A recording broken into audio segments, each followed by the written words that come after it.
Welcome to Kimmy's World.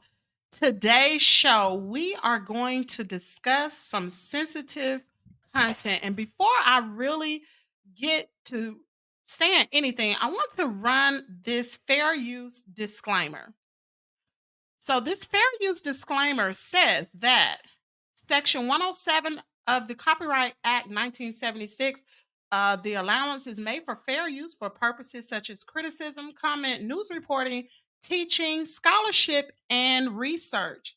Fair use is use permitted by copyright statute that might otherwise be infringing. There's another clip that I want to run. Um,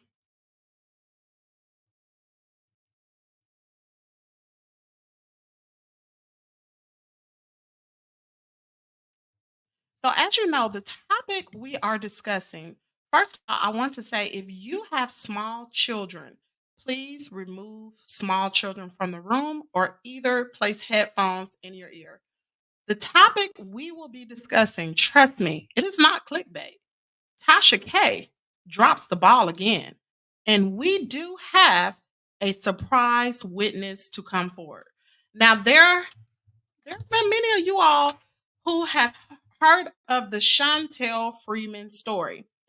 First, she went on Breakbeat Media and she gave her story. That particular video went viral. Then she went on to Tasha K. But before she went on to Tasha K, Clarence Freeman went to Tasha K. Kalila Freeman went to Tasha K. And also Brandon Freeman. And the one statement that I want you all to think about once this surprise witness comes forward. Kalima made a statement in the Tasha K show, and she said that she was raised that if you know something is wrong, say something and stand up regardless. And that's why she came forward. That was her motive. Now, what you will learn throughout this show, you're going to find out what the motive really was. And you're going to find out some things that will begin to put these puzzles together, these pieces together. Now, we have a co host by the name of Sweet Ma. For those of you all who are following Sweet Ma, make sure y'all give her a round of applause. Now, the first thing I want y'all to do is first like the video, whether you are watching it on Kimmy's World or on Sweet Ma's channel. First thing I need you to do is to like the video so we can get this video in the algorithm. We got to get it in the algorithm. So, anyway, I'm going to go ahead and bring Sweet Ma to the stage and I'm going to place myself on mute. Hello, Kimmy. Hello, everyone. You all, I'm hoping that I'm streaming on my channel. I want this to get out there. Me and Kimmy are small channels, but we're out here trying to do some big work. Kimmy, I want to thank you first of all for doing what you're doing. This is not an easy job. It is extremely draining, stressful, but at the same time, rewarding because we know that we are speaking up for someone who deserves defense. Okay. Now, you all, what makes this guest so special is that this special guest is not blood related to Chantel Freeman. This special guest is not a friend to Chantel Freeman. But I can tell you, this special guest has relation to one of the parties involved. So that to me makes this all the more viable. She's receiving defense from someone from the other side. What do you think about that, Kimmy?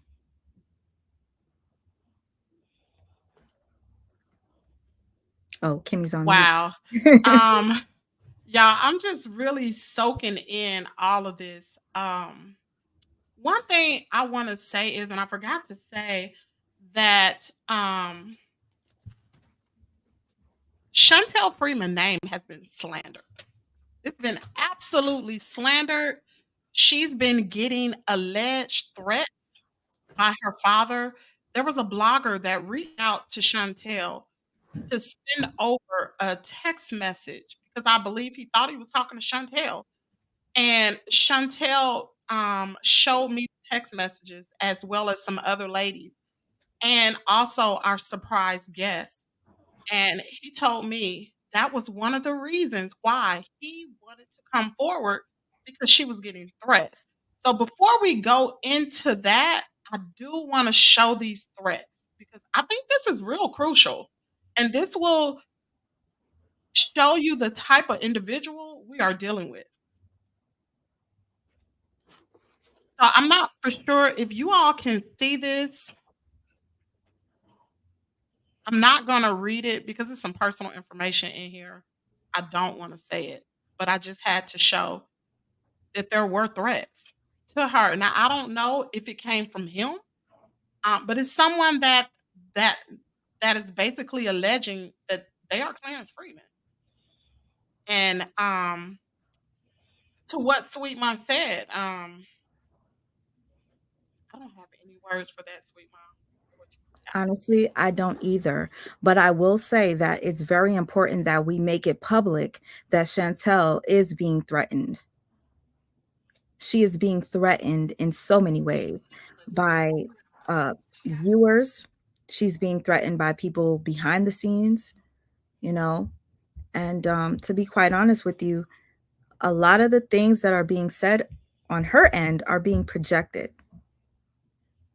They're saying they're being threatened, having thousands of videos made about them, when in actuality, it is all false. So if you would just give me a second, I thought I was live on Instagram. Let me make sure that And it's unfortunate. I'm trying to stream on my channel because, I did share your live on my community board, but I want to be able to stream on every platform that we have because it is very important that we get this story out. Our platform is not as big as Tasha K's. It isn't. And we are doing what I'm saying. This is not about trying to, gain views off of somebody else's name. We're trying to defend someone that is innocent. She has a voice of her own, but it's not loud enough. So, yes, she needs multiple people behind her to stick up for her. And you have to understand, if you put yourself in the shoes of a victim like Chantel, who has felt suicidal at times, and I don't, excuse me for saying certain words, I'm going to be very careful because I know how streams are. But she has thought of doing certain things out of, frustration. And don't you think that the threats that she's receiving might add on to that? I'm really trying to share this with you, Kimmy. I really want people to see this. This is our first time actually collabing, so please bear with us. so I believe I shared it with Lambo. I think I did. Okay. If you all don't know, Tina Lampo is also someone that is defending Chantel. Tina Lampo should be streaming as well, but she does not see the stream. Okay, hold on. Let me make sure I add her. I'm posting it to Facebook now. So what we're trying to do is we're trying to make sure that it gets out. This gets out because the witness that we have coming forward, this is groundbreaking. This is going to bust this case wide open. For And sure. it is imperative that this message gets out because so many people, even with the 56-page affidavit, people still did not believe Chantel Freeman because Clarence Freeman said no one is going to speak on her behalf. one's gonna speak on her behalf. Isn't that what you said? A sweet mom. Me and As Sweet Mom was talking about that today. Yeah, as a matter of fact, Tasha K said, I asked Chantel, does she have anyone that will come out to speak up for her? And Chantel said no. She questioned, why is it that Chantel has no one on her side? Why does she not have anyone to speak up for her? Well, divine timing. She has the perfect person to speak up for her. When you guys find out who, it'll blow your minds. It is unfortunate I cannot broadcast this on my channel. I'm trying. So are you ready, special guest? He's backstage right now. Give me a thumbs up if you're ready. Okay, so he's ready. You He's ready to ready. bring him? You ready to Okay. So what I'm going to do is I believe I'm going to remove Sweet Ma and myself, and I want our special surprise witness to actually say who he is, how he relates to this story. I want him to say that. I want this to be really a surprise, you guys. So if you would take a moment right now, I know I talked about clicking the like button. This is not to click the like button for me or click it for Sweet Mom. This is to make sure that this video gets into the algorithm. Y'all know how the algorithm works. Whether you're watching from Facebook, you're watching from IG, or you're watching from YouTube, click the like button, make a comment so we can get this video in the algorithm so people can see this. This is important. Um, there's another thing that I want to click. Um, it's just like the title said that if you see something, say something. Do not stay silent. If you yourself have been abused, because this is not only for Chantel, this is for all the women and men who have been abused. Just like Diddy is on his way down and he lied up until the very end, saying that he didn't put his hands on Cassie. But we all saw the video and now he's apologizing. Just like Harvey Weinstein, he came down. Just like R. Kelly came down. It's because women did not stay silent. So if something like this has happened to you, do just like Chantel is doing. She never wavered from her story. She's been telling this story since she was a little girl. And you will hear some of that on tonight. You have anything else to say, sweet mom? All I can say is to the person, to the special guest, I want to say thank you for being here. Thank you for standing up for this young lady. She needed it. And the fact that me and Kimmy were once non-believers and we're here sticking up for her, me, Kimmy, Tina Lampo, and now you. Thank you so much. And I pray to God that more people come out and speak up for her. I do. So without further ado, I'm going to bring the special guest onto the platform.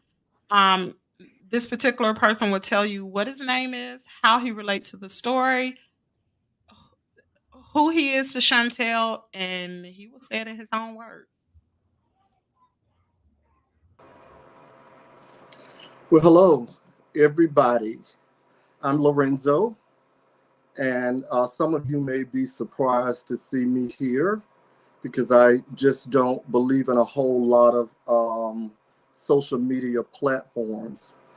However, how this story relates to me is because my niece is the wife of Clarence Freeman, my blood niece, my biological niece. She is the oldest grandchild of my mother's. She's my oldest brother's child. So I am here because when I first heard of this story, it bothered me so much, whereas I had to actually comment on this story on several other platforms that it aired prior to coming to Kimmy's world. When I first learned of the story, I was not good. However, I've heard it before several times. So, without getting too far ahead of myself, let me tell you, let me back up to who I am. Like I said, I am the uncle of Clarence's current wife, his current wife, the one that you all saw in the Tasha K videos. I am her uncle. I'm her father's brother. And what I want to go, where I want to go from here is to tell you a little bit about my niece prior to her meeting Clarence. My niece, like I said, is the oldest grandchild. And if you have kids in your family, you know how important that is. To us, she was everything. Beautiful, smart. And when I say smart, not semi-smart, not A's and B's, she was a genius. And her life was beautiful. Mom and dad in the same household. Mom and dad married. Matter of fact, her and I share the same birthday. And I believe her mom and dad married on the day after she was born. They could not wait to get out of the hospital. They brought the chaplain to the hospital room and he married them there because at that time my brother was in the military and he had to head back to his duty station. Nevertheless, her life prior to meeting Clarence was beautiful. Yes, I'm sure there were issues, mom and dad issues, daughter and mama, daughter and daddy, but still her life she had a beautiful life. We wanted her to, you know how you have these aspirations for your children? She was the oldest grandchild for a while until my first son was born, and my junior, actually. And we wanted her to be a doctor or a lawyer. And coming from where we come from in the state of Florida, that's a milestone. Not every opportunity is afforded to everyone from the type of community we were reared in. However, being from the type of family she was in on both, especially her mother's side, all intelligent, advanced registered nurse practitioners, nursing practitioners, doctors. Matter of fact, her mother is a nurse. Cousins, nurses, professional football players, several cousins. So her life was not what it was said to be by Clarence. And it bothered me. It bothered me to the point where I had to reach out to my niece. And when I hung up with her, I reached out to Clarence.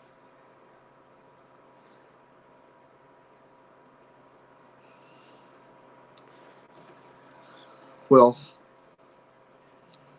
as I said before, she had a wonderful life. Her grandparents, Christian people. Her mother, family, especially her mother's side, all Christian people. Born and raised in the faith, in the truth. So everything they do is aligned with what they were taught. And that same lesson was passed on to their children. Yes, some children will stray but they always knew how to come back because of that upbringing. Now, I would say, go a little further.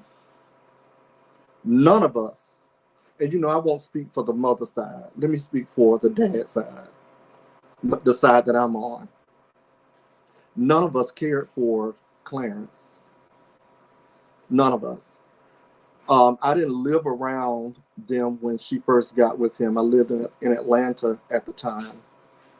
But the type of families we have, we're always, if we're not visiting one another, we're always on the phone with one another in a circle, 5 and 6 people on the phone at a time. And when I learned of Clarence, I questioned,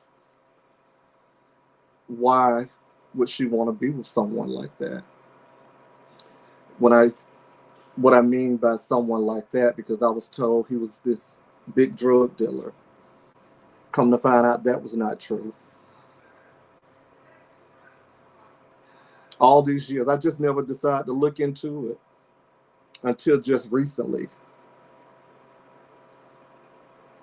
I'm thinking, oh, he's this big drug dealer. Why is he going to jail? Why is he going to prison?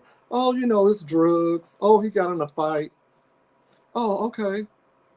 Never decided to look into it. Didn't care. Especially, we didn't care for him.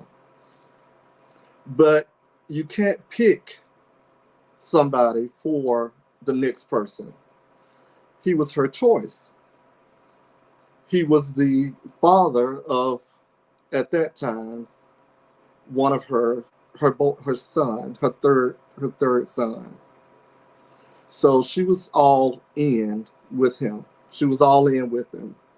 But I don't believe he was, I know that he was never all in with her, because I could never remember a time where she had him all to herself. And I'm talking about when my niece got with Clarence, she was around maybe 19 or 20 years old. And she may be 45 now, 44 or 45. She'll be 45 on our birthday, because we share a birthday together this year. She will be 45 and I will be 59. So we had a special bond in this family with her. Everybody held her at the highest level. She dressed the best. Her grades were better than anybody's. She was a cheerleader, debutante. She did everything that a young lady should have been doing in her younger years. But hey, we're at another place now. And I just don't believe that she's getting a good rap, especially sitting there on a very recognized platform, agreeing, being cued, when she has her own mind. But I'll tell you, this is what we've experienced all these years. It's been 23, 24, how many ever odd years they've been off and on, mostly off than on, living in the same house. And all those years, I'll tell you, I've never known her to just have him by himself. And I'm saying these things about him now because we really overcame a lot for me to even speak to him. Could you imagine how a man would feel? This is, well, especially my brother. This is his daughter with a man at that time with 13 or 14 children. What is he going to do for you and your children?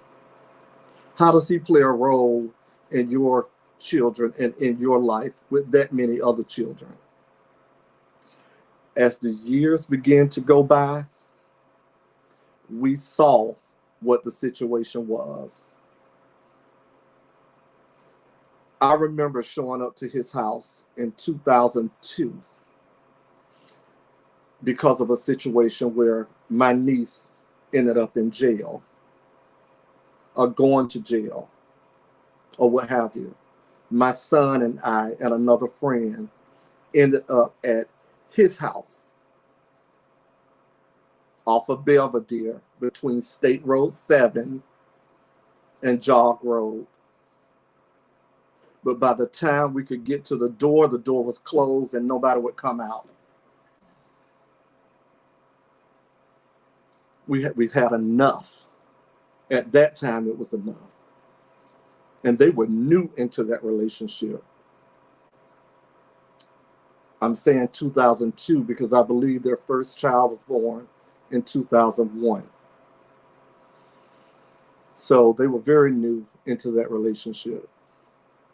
And I'm not here to bash Clarence, definitely not here to bash my niece.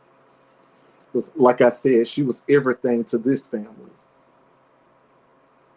But she brought a whole lot with her. A young woman, 19 years old, a man with that many children, and mind you, 3 or 4 of them were, or 2, 3, how many ever, was in his custody that he was keeping. So add that with the children she already had, the one she had for him, his children, and him, with another wife, and probably another girlfriend or 2. That's who he was. She knew what he brought. As a matter of fact, one of the children were born, I believe, the same year as their first child. So like I said, she never had him to herself. And it's ridiculous. I spoke with family members about it because when I first learned of the situation, a relative of mine down in Fort Lauderdale called, because I'm not on social media like that. I have too much to do. But I do get on social media and follow several platforms. But these particular platforms that I learned of, the interviews or what have you, I had no knowledge of. But a relative down in Fort Lauderdale called and said, "Hey, have you seen the interviews?" And I'm like, "What interviews?" And this young lady sits at home all day, so this is all she does, her and her family, is just look at social media or whatever. That's what they're into. So when I got the interviews, it didn't bother me that much because I had heard the story before about Chantel. Chantel actually, I don't know how old she was, but I was here in Texas. I moved to Texas in 2010, and I believe Chantel came in 2008 or 9 with her dad and her siblings, and my niece followed shortly after them, and I followed shortly after my niece too. I lived in the Dallas area. My niece and her family were actually in Fort Worth, but maybe a couple of years after that, I don't know how old Chantel was, but I know that she was around maybe 15 years old, I would say, just to put an age there. I would say she was probably 15 or maybe 6. I don't believe she was 16 yet. That would have been a little too old. But however old she was, she came to me and another family member. We were actually on the phone together, and Chantel was saying that her dad had been touching her. Her dad molested her. I told my niece,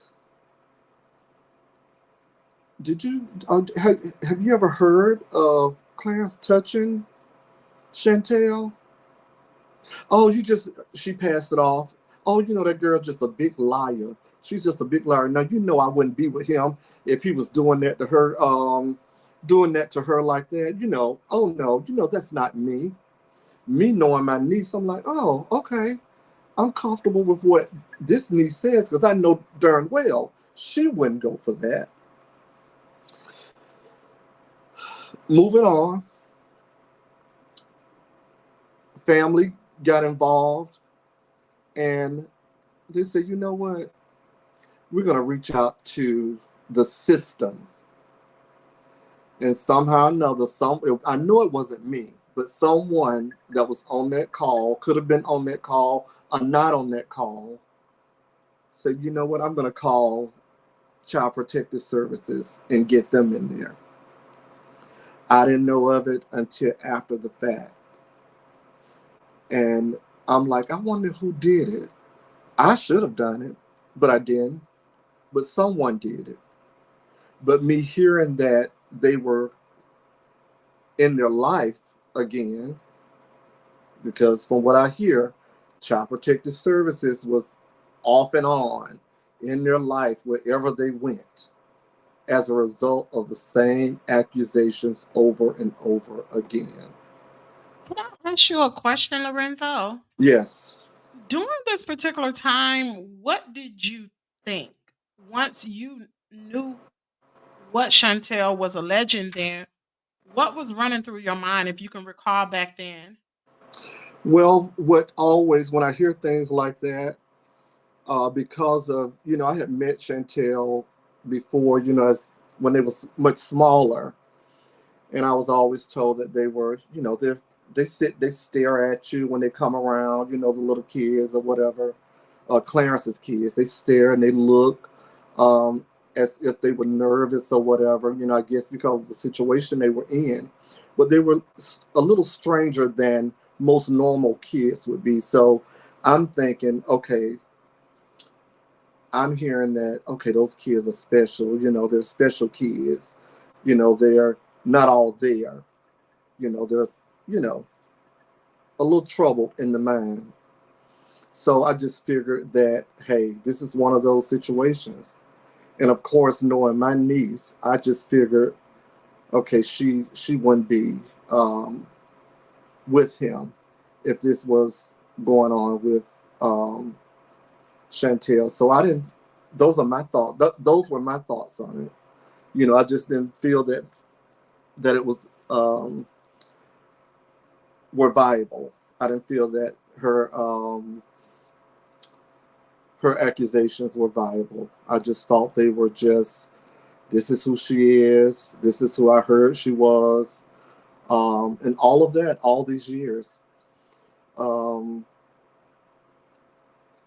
when I first learned of these stories, I tried to reach out to Chantel, but all the numbers I had for her were wrong and they went unanswered. So I didn't want to reach out to her on Instagram, because when I learned of her Instagram, I said, well, let me just reach her there.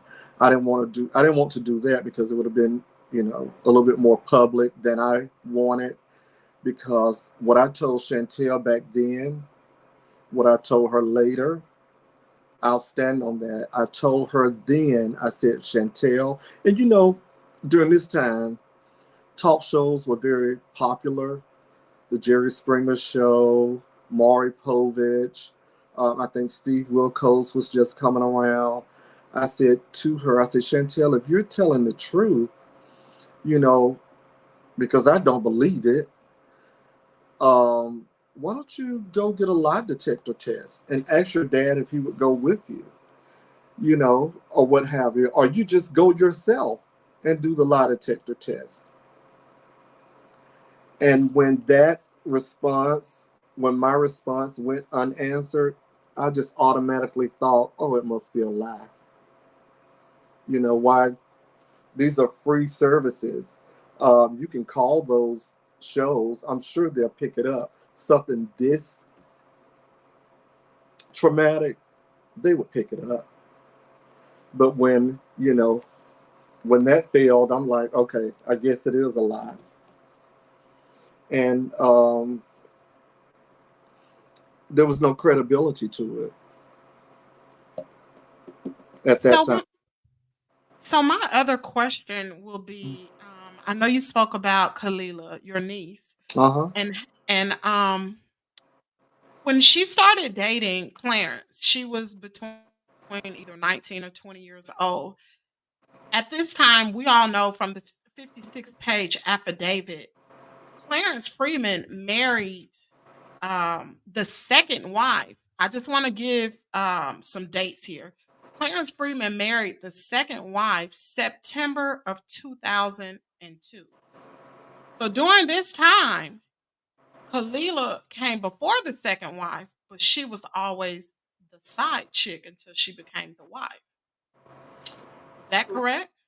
Well, I think Clarence was playing the both, all of them, having her thinking that she was the main, because we lived in a whole different world than West Palm Beach, Florida. We were more in the rural area of that same county. So you could have a whole nother wife 45 minutes up the road and no one would ever know because of its location. So I think that my niece believed that she was the only one. And that lady, I'm sure whoever that wife was, she probably believed that she was the only one. Now, I only knew, like I said, I don't know much about, well, I'll say this. I only knew of one wife, so I didn't know he was married 2 times prior to marrying my niece in 2018. So, yeah. Now, I tell you, the reason why I chose your platform to come on, because I heard the first one, Breakbeat. Is that what it's called? Breakbeat. I heard that one with Shantel. Then I heard, after hearing that, I didn't reach out to anybody. I'm just like, wow, other than just family, us talking as a family or what have you. Then I see the Tasha K interviews. Mm. And, it's about 3 or 4 of us on the phone talking about it. And it was fine. Part 1, that was Clarence. Part 2, it was a couple parts before my niece actually was featured, her part of the story. Mm. And that's when I would say, it was very upsetting to see her in that light. Because after I watched that interview, I immediately called her. Mm. I immediately called her and I told her I didn't like the way she was looking on this interview. She's a hairstylist. She's a stylist. She's very fashionably forward person. And what I saw in this interview was not that. It was the opposite. I looked at the aesthetics of Clarence, sitting there well put together. Mm. And I look over at her and I'm like, why do you have to always downplay yourself? You have all this knowledge. You're not a dummy. Why? Really, why are you even there? Supporting this foolishness. If he wanted to go and put his daughter's business out there and his business out there, let him do that. Stay out of it. But you're there supporting someone who has done nothing but shame you since y'all been together. And I can say that, I can truthfully say that because I've been here all the time. Excuse me, From Lorenzo. uh-huh. So sorry to cut you off. Go ahead. You actually answered the question that I had that I wanted to ask you. What moved you to want to speak up for Chantel? You answered that question. But now my question is, since Kalila, and we must say her name is Kalila. If you watch the Tasha K interview, she's referred to as Kalia. Her name is Kalila. Okay. Um, and you can explain to the people who gave her the name Kalia. But my question to you is, being that that's your blood niece, Mm-hmm. have an idea of what her motive was to go on the Tasha K show to defend Clarence, especially being that he's her ex? Well, she's been a puppet for Clarence all these years. All these years, we've labeled him as a womanizer, Hmm. and I don't know if that's the name for him, though. I don't know if that's the name for him, but we've labeled him a womanizer, and he's been just that since they've been together. I want to speak on what you mentioned in reference to the way Kalila looked Mhm. on that interview. When I spoke to Chantel Freeman behind the scenes, Chantel said that didn't even look like her. She it didn't look like her. She doesn't dress like that. Um, she doesn't have a boyfriend. Like the things that Chantel said behind the scenes, I question. Like, and you're Well, answering the questions now, saying this was not your niece. let me back up a little bit. Like you say her name is Kalila, not Kalia. Her name is Kalila. And I know that because my mother, my late mother, named her after Muhammad Ali's first wife, Kalila. The Kalia came after she met her husband. Oh, Leah. Oh, my name is Kalia. I said, no, your name is Kalila. No, no, no. They have it wrong on my birth certificate. Listen here, sweetheart. I don't know who you think you're talking to, but I know your mama and I know your daddy. Two intelligent geniuses. If your name was Kalia, or even if it was pronounced Kalia, it would have been that on your birth certificate. But I remember when they were picking out names, and my mom said, okay, I got all these names wrote down. What am I going to name my first grandchild? My mom was she was young, maybe 32 years old at that time. Oh, I'm going to name her Kalila. I like that name. Kalila, her middle name, and our shared last name. Wow. Seems pretty much controlling, if you ask me, Yeah, for because with someone to Aaliyah, change her name. I would even ask her sometimes, girl, where the Leah come from? Maybe it's just short, or whatever. But I think back, and I don't think he knew how to pronounce her name, and just went Kalia or Leah, and it just stuck with her. But if you go back home to where we're from, it's Leela in our family, or it's Kalila. Nobody knows anything about Leah. Nothing. So one thing I want to say is I was rewatching Tasha K's interview and I watched Kalila's portion today. And it's one thing because I know I spoke about um she seemed like a woman who was looking for a savior. Like Clarence was her savior. Mhm. And she said this in an interview and it shocked me. She said she thought Clarence was her knight in shining armor. And when I heard that, I said, bingo, that's it. Um, and from listening to what Lorenzo has said about Kalila, how beautiful this lady was, Mhm. and how she was 19 years old, and how she had children before she married or before she met Clarence. She was still a teenager herself. I mean, she was 19, either 19 or 20. She was young. I'm not Right. really for sure how old Clarence was, what, maybe 26 at the time? Yeah, because Clarence was born in, and I didn't know this, but I think he was born in '72.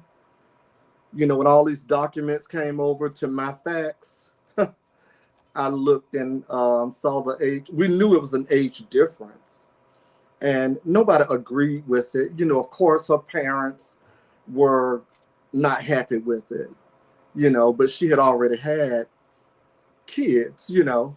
So, and this was her life that she was choosing. And we saw through it from the beginning. Mm. You know, like I said, I wasn't around physically, but I was on the phone. I talked to family every day, 2, 3 times a day, and friends. So when you saw your niece on the Tasha K platform and it Hmm. didn't look like your niece, and No, once you talked to her shortly thereafter, I don't know how long it was, why did she tell you she came onto the Tasha K show? Because from what her reason was, and I just want to go back to what I opened with, this is what she said. Kalila stated in the interview right at the beginning, and this was a part of Tasha K's teaser. She said she was raised, if you know something is wrong, say something. Stand up regardless.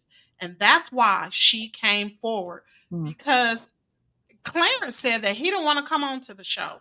Kalila was the one who made him come on to the show. And also, I do want to talk about another daughter. And Clarence said this in an interview. He said his daughter said that if he did not do it, he needs to go onto the show. And just with that statement, it said that his own daughter didn't believe him, because she said if he didn't do it, he needs to go onto the show. Now, this came out of his mouth. Mm. But what was Kalila's reasoning that you know of for her even going onto the show to even corroborate his story? right. You know, through the years, I would say this: my niece has struggled with her children and his children. She's worked, always worked. Even with her little frame, she was driving 18 wheelers. She would pull up to whatever store she was delivering to, and they would never think someone that small would be driving an 18 wheeler. I'm not talking about just locally, I'm talking about driving it all over. That was one of her careers. So I say that. Then she worked at night at a warehouse. She's a hairstylist. So she struggled. She was struggling with her children, trying to raise them, trying to do the right thing. And to answer your question more directly, I believe she was doing what she had to do. And from a family member, what I heard, because we were like, why would she do that? Why would she be there? Why did she go on there? She had gotten evicted from her apartment. And from what I heard, he offered her $3,000. If you come on the show, I'll give you $3,000. It could be a lie, but I don't believe it is. Because, for one, she really didn't look like she wanted to be there. And then the way she showed up, and at the time I thought the show was in New York City. I didn't know it was in Fort Lauderdale, Florida. But she looked just like, she looked as if she did not want to be there, or she just had to be there. and it wasn't his idea, I don't buy that. I don't buy that. He's trying to get as many people behind him to rally. Now, when I called her, I got kind of upset with her because she was trying to pass it off as, oh, yeah, I know my niece. So when I hung up with her, because I told her, I said, oh, this is Clarence. Let me, because I had called him. He was returning my call. I said, let me talk with him. So when I was, as I was talking with him, I'm talking to him about the show. No, I'm talking to him about him posting underneath the tapings. And I told him, I said, Clarence, you look guilty. Stop trying to post under everything someone says. I said, it doesn't look right. You might be innocent. But with you trying to verify, clarify, put people on another note, defending yourself, I said, it's not, there's no time for that. You want to do something? Everybody involved need to take a lie detector test. Everybody involved in each of those episodes, take a lie detector test. Yeah, man, this is Clarence talking to me or responding. Man, I just want to kill myself. I just want to kill myself. My first thought when he said that was, my first thought, my niece would be probably better off. She could move on with her life. But I didn't say that. That didn't come out. But that was my first thought. And I tried to encourage him to go through the process and do the right thing. Take the lie detector test. Trust me, we've come a long way, Clarence and I. Her dad's family and Clarence, we've come a very long way to even be calling his name. Can I So, ask, oh, I'm so oh, go sorry. ahead. Go I'm ahead. so Go ahead. sorry. Can I ask you, after you asked him to take a lie detector test, can you just give us a response of what he said? Only because we're familiar with what he has to say when asked, should you take a lie detector test to prove your innocence? Mm-hmm. I had a conversation with him behind the scenes, and he said something to me. So I'd like to know if what he said to me was similar to what he said to you when you.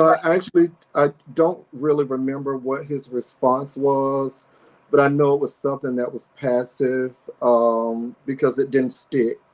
My thing was to get off the phone with him because when you start talking like that, I don't want to know anything about it. But I did, like I told you, me and my family, we're always in communication.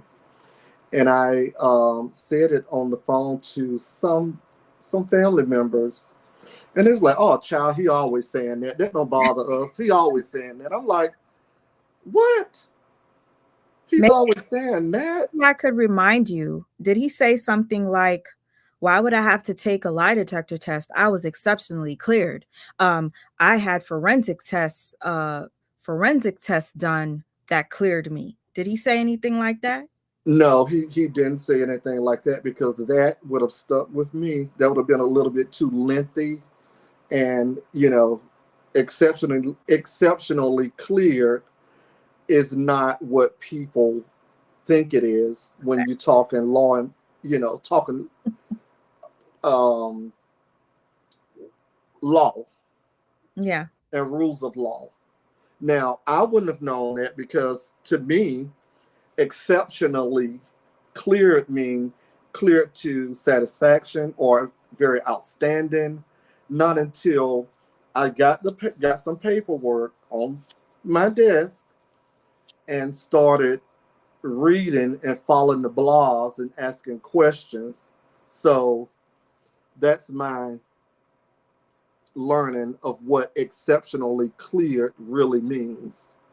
So I asked Chantel when I spoke with her. Um, I asked her, I said, well, why did it take this long for you to do something about it? Or, I reminded her of the conversation her and I had long time ago. And I told her, I said, I lost faith in that then. I just didn't believe her. I just didn't believe her. I didn't believe her even after watching the videos. I just didn't believe it. But I know when I told my niece, I said, I called her by her name and I told her, I said, I'm not satisfied with the Tasha K interview. I'm not satisfied with it. And I told her why.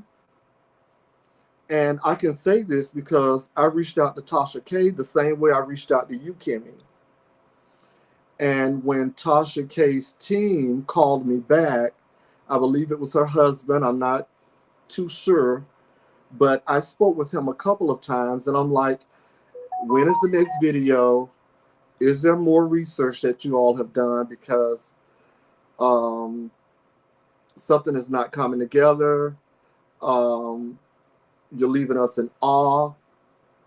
We don't know what's next. Do you have additional research to support what has been said already? Where are you getting your research? I mean, what is this? I said, this is my niece that's involved in this situation or whatever. He and I had a conversation before I got off the phone with them. He said, oh, do you want to come to the show?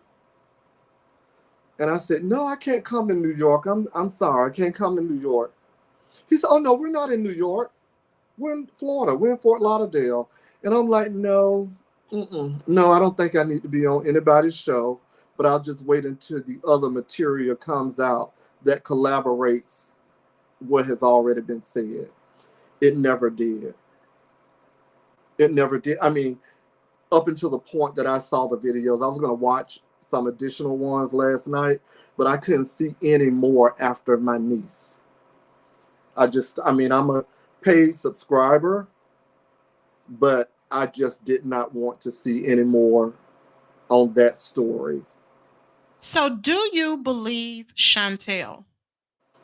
And what made you believe her? Do I believe Chantel? Now I totally believe Chantel. And the reason why I believe Chantel is because, like I said in the previous videos that I watched, the research did not come together for me and others like me to a satisfaction or to where we were satisfied with the information that had already been passed on. But I asked my niece about this research and what made me further believe it, because my niece said to me, because I asked her, I said, where did this research come from? I said, Tasha K did a poor job, a sloppy job. What's going on? How could you be a part of that? She said, well, I did the research and I sent all the research to Tasha K. I said, you did the research. I'm like, oh, okay. Remember, my niece is highly intelligent. So I know if you did the research like you're telling me you did, everything is going to come out. So just sit back, Lorenzo, and wait on this material that never materialized, at least to my satisfaction. And a family members who were viewing Kimmy's World, because I knew nothing about Kimmy's World, said, oh, you got to see it. You got to see it. This is maybe a couple days after the airing, a little longer after the airing. You just got to see it. I just never had time to really just sit down and go back and look. But when I did, and I requested the documents myself, and I'm looking at Kimmy's World, comparing the documents that was presented on one platform and the documents that was presented on Kimmy's World, and to see all of the missed information that could have been, I don't know why it looks one way on one document and it's totally omitted on the same identical document, same page. Some of the information is just taken out completely. So that So means to me, my niece telling me that she sent her the research. So my question, niece, did you doctor up this document or these 56 pages, or how many other pages it is? Did you doctor up this information and send to her? Because if you did, you've taken out some things that were proven. That bothers me. Mm. So what Lorenzo and Sweet Mom can talk about this as well, but Sweet Mom actually put these two documents together. And as you can see, there are paragraphs that are omitted. And you can screenshot this if you like. Just press pause and screenshot it and enlarge it on your phone or on your tablet, computer, whatever. And you will be able to see Clarence has handwritten in places where the names have been redacted, victims' names have been redacted. And this is crucial information that I would say it had to be Kalila because she's the one from Lorenzo's testimony. She's the one that sent the documents to Tasha K. They're completely omitted. Do you have anything to say, Sweet Mom? Oh, yes. Although we're looking at these documents here, it actually is a bit worse. Clarence went on to Tasha K's platform for, I believe, a fifth interview. I could be wrong. He went on there a fifth time and he presented her with 9 pages of a document.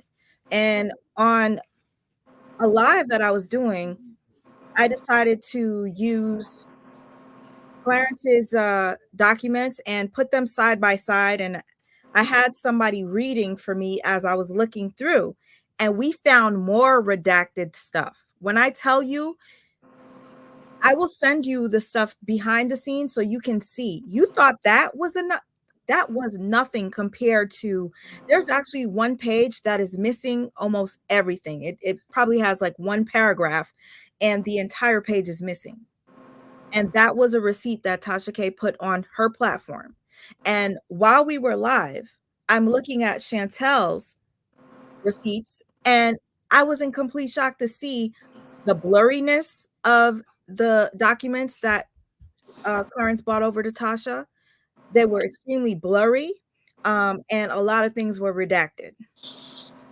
Now, aside from us speaking on the actual documents, I just want to confirm to you that what you're saying in reference to your niece not looking like she wanted to be there, I watched that interview at least 3 times, and I noticed that your niece stated, after saying that she was the person that made him come to the show, she stated, "You over here got me over here and you don't even want to say nothing.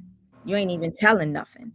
So when she said that, I'm like, "You literally just said that Clarence made you come to the show and now he's not speaking. Which one is it? Did you convince Clarence to come to the show, or did he convince you to come to the show?" So that was a little confusing for me to hear her say, "You had me come out here and you not even talking." Right, right. And, you know, I heard the very same thing, Sweet Mom. I heard the very same thing. That further solidified what I was already thinking. Why are you there? You're not supposed to be there. Um, but I do know who she is, and I know what he has done to her since they've been together. It's like So he's a puppet master. Mm. Changed her name and everything. Kalila is her name, not Kalia. Let's No, get no, that no. clear. Kalila. Right. And I was talking with a family member before all of this took place, and I said to this family member, I said, I'm so glad that she's married, because if she wasn't married, we would still share the same last name. And with that last name, everybody in the world would know who she is, Oh. because we all share that same last name. And I said, I'm so glad that she's married.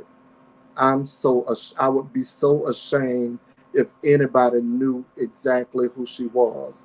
But Mhm. then I had to go back and think about what I was saying. I was like, you know what, Lorenzo, you're doing a disservice. I know it's embarrassing, very disheartening. It needs to be public like this, so Mhm. that whoever else is going through this, they can see it firsthand, how to respond and where they need to go. So, Lorenzo, are you ready for us to call up our next person to come on the panel so you can ask questions? Absolutely. All right. So, we are going to bring Chantel on the stage. How are you doing today, Chantel? Hi, Hi, hi, Chantel. Lorenzo. Hi. Sweet Money Oh, looks you really look nice. good. Everyone looks really nice. So You do look good. you. Well, I'm coming from work, Chantel. I didn't have a chance to shave or dye my hair, get a haircut, or anything. So I'm coming straight from work, running into the house, trying to get here. But you well, you look look good, good. Thank girl. you. I tell you. So one thing I guess I want to segue is because Kalila stated in the interview that she always taught her girls certain things about not sitting on men's lap, and she also talked about Clarence didn't give her girls a bath after they was a year old. Now we do know in the 56-page document, Clarence Freeman actually he examined 7-year-old Chantel Freeman. He had her to pull her pants down and to examine between her legs to make sure she was in fact still a virgin. Not sure why he did that to Chantel. Um, and I think Lorenzo may have a possible question, maybe of something that possibly could occur to the siblings, your nieces or nephews. And I know you wanted to ask some questions to Chantel. Yes, yes, Because Kalila stated nothing like this has ever happened to her children. right. Well, hi, Chantel. And Hey, it's really good to see you and it's talk good to with you. see you too. And sorry you're having to go through this over and over and over again. I hope people are now really listening to you Hmm. and can offer some help to you at this time. Right. But my first question, because I remember you coming to me before, I don't remember who I was on the phone with. I could kind of remember who I was on the phone with, but I don't like calling folks' name if I'm not that certain, and then I Hmm. don't want to involve anybody else. But I Right. know I had to be on the phone with somebody, because when I heard one of the videos, or I heard the YouTube, not YouTube, the Instagram, something you had posted on Instagram, I kind of heard somebody say, um, ask Rennie. Rennie was there or something. Hmm. Like, I'm like, well, wait a minute. How do I have something to do with this? I said, you know what? Now this gives me a chance to go ahead on and go under here and respond to all of this stuff, because I've heard my name. Hmm. And I don't want to be attached to nothing like this where I knew something and I didn't stand up and say something. Hmm. Now, I remember you first saying to me back in the day, I don't know how old you were at the time, 15, 16, between 14 and 16, I'm Hmm. certain. And you told us that this was going on with you. Hmm. And I said to you, why don't you go on one of those talk shows? I gave you the talk shows, and Hmm. what happened? Why didn't you? I think during that time, and then I don't believe I had a cell phone even during that time. I think I didn't have enough information to how I would be able to reach out to them. But I actually did send Ayanla an email years ago. Young Uh, Lorenzo. yes, I reached out to her years ago and kind of told her a brief summary of why I wanted to come on the show, and I just never heard anything from it. So I think from there it kind of went on a standstill, and I just kind of lost hope in it because I never got a reply. Right. But I still went and reported him to the police, when I was older, when I was away from him. Well, see, and I appreciate that response because you were a young girl at that time, Mm-hmm. and I do believe that some of us who knew about it or had even heard about it, not Mm-hmm. even knowing or believing it was true, should Mm-hmm. have did that for you. Mm-hmm. And I'm sorry it fell on deaf ear from me. And if I heard about it, I'm Mm-hmm. sure many other people in the family had as well. Mm-hmm. Yeah. So I was definitely dropping seeds over the years of what he was doing. And I knew it was difficult for some of the other family members that's not in the house to believe what I was saying because of the man that he was portraying to be. I'm this father and I'm taking care of my kids and et cetera, et cetera. So I know it was very hard for you guys to, put him in that image like, no, Clarence wouldn't do this. Clarence take care of his kids. We know he a cheater. We know he do this, but we know that he's, at the end of the day, a father and a provider. But that was just an image that he was portraying to you guys. well, I kind of knew he wasn't a provider being at my age Yeah. and my niece working the way she was Mm-hmm. and all the different women she would catch him with. I knew Mm-hmm. he couldn't have been providing as much as he said he was or how he said he was. I Right. knew that was a lie. But at that time, you got 3 children from a man and you still breaking your back to get on these jobs and make money by any means necessary to support your family. Mm-hmm. He's driving like a superstar. And Now I do want to ask you this. So Clarence said a lot of things in the interview with Tasha K.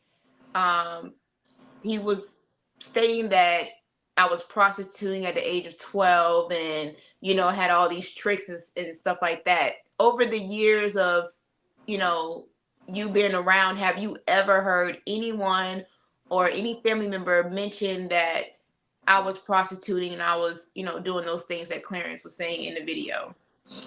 I heard that in the video, Chantel, Mm-hmm. but that was my first time hearing that. I Mm-hmm. had not heard that all the other accusations were there, but I had never heard that you were a prostitute. Mm-hmm. Yeah, I mean, when were you prostituting? Exactly. I mean, I'm. I know. The thing was, I was never prostituting. Like Clarence was very strict on me. I wasn't even able to leave the driveway. I didn't have the freedom that young kids had. I couldn't go to my friend's house. I couldn't go to do normal things that a young teenager or a young kid would do. So as far as him saying I'm prostituting, how and where and why the guy that was sleeping with me, because he said it was grown men, why wasn't there any arrests? Why doesn't Texas have any reports of these things happening?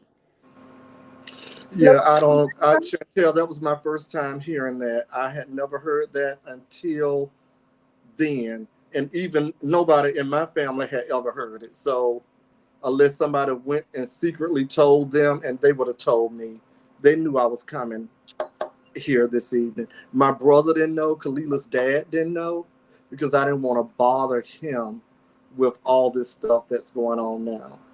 Their relationship is strained. You know how they are up and down, you know. And I do believe if your dad wasn't in the picture, that their relationship would be much better. Yeah. So one thing, Clarence and Kalila both said that no other child in the family have ever had any sort of abuse.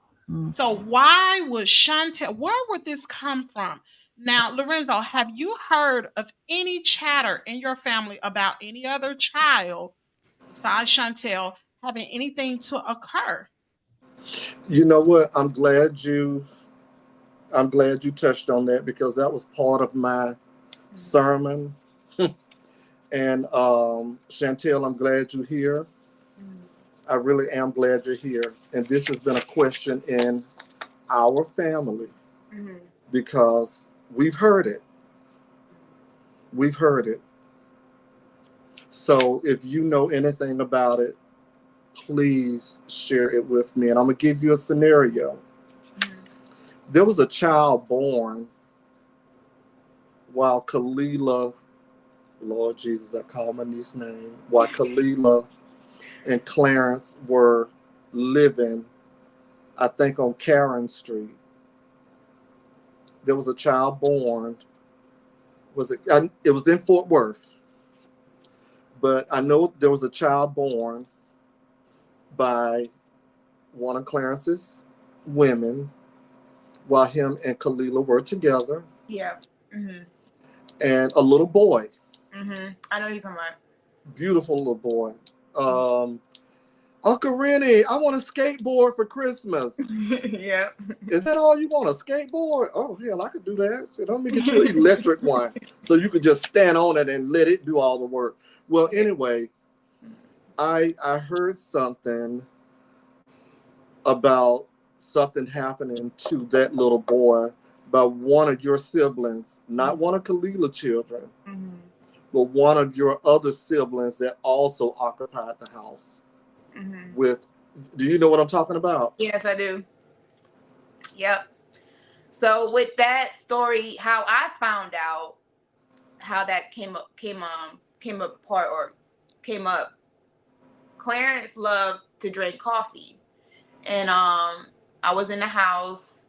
I was in high school, a senior in high school during this time. And Clarence like, Chantel, put shoes on, come ride me to racetrack. And then I had the little boy that we're talking about, he brought him too.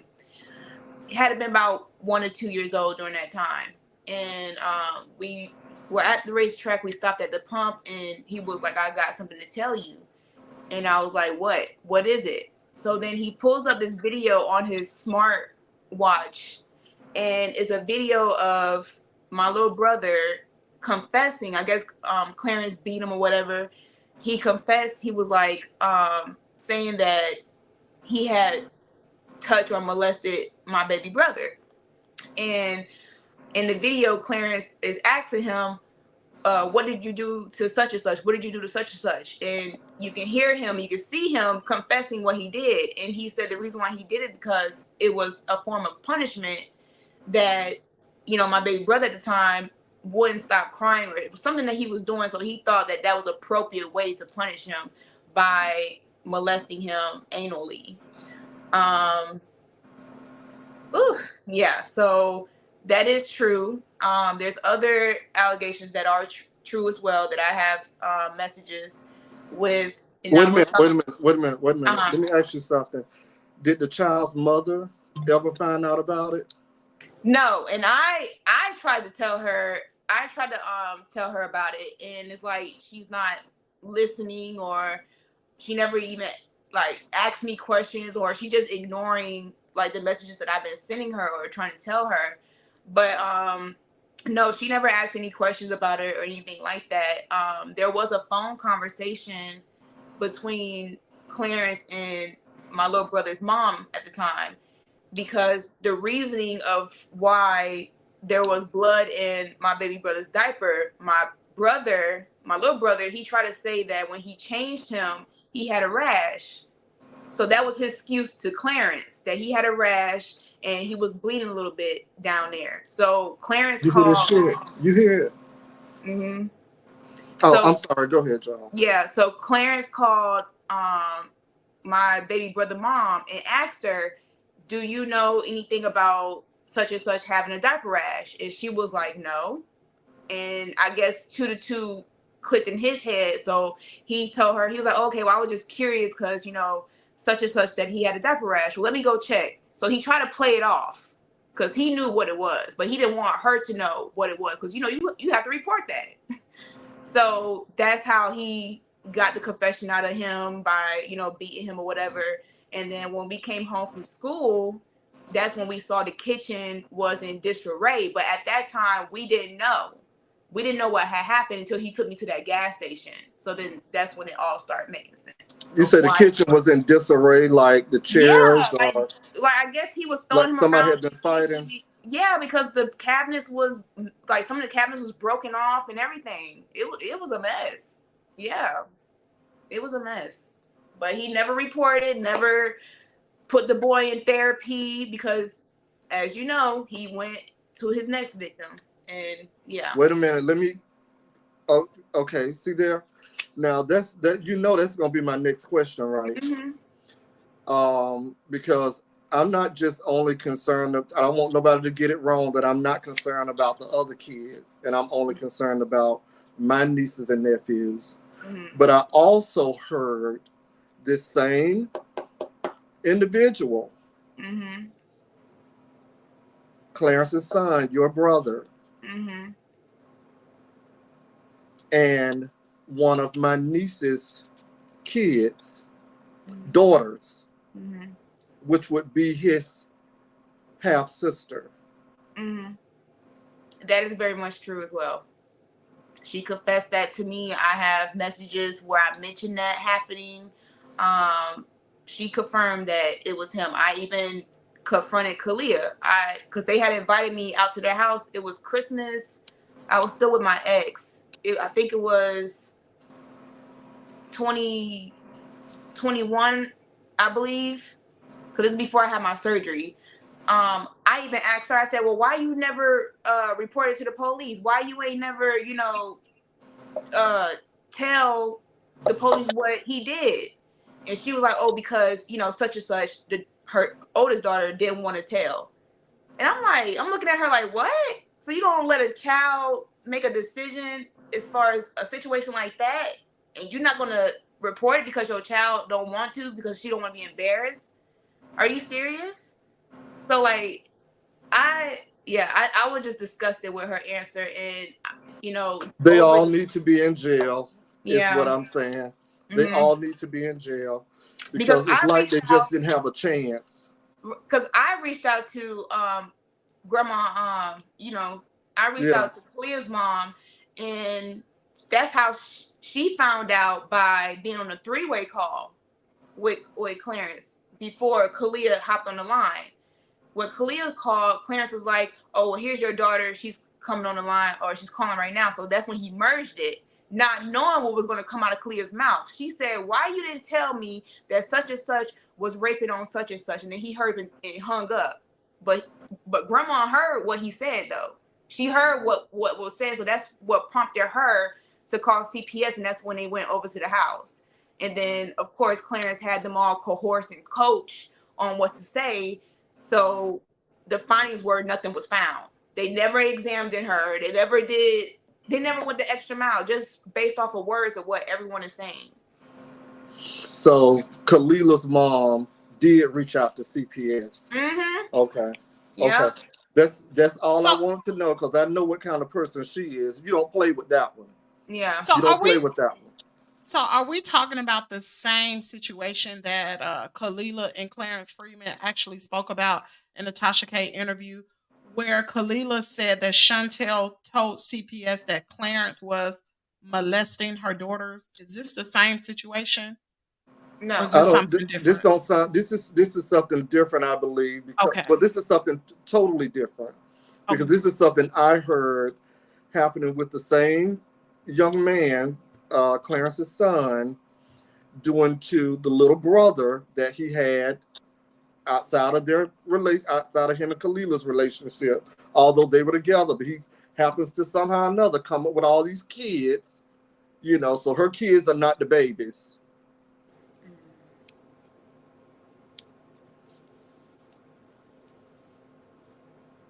I just wanted to add on to this. A lot of people probably don't recognize the signs of grooming.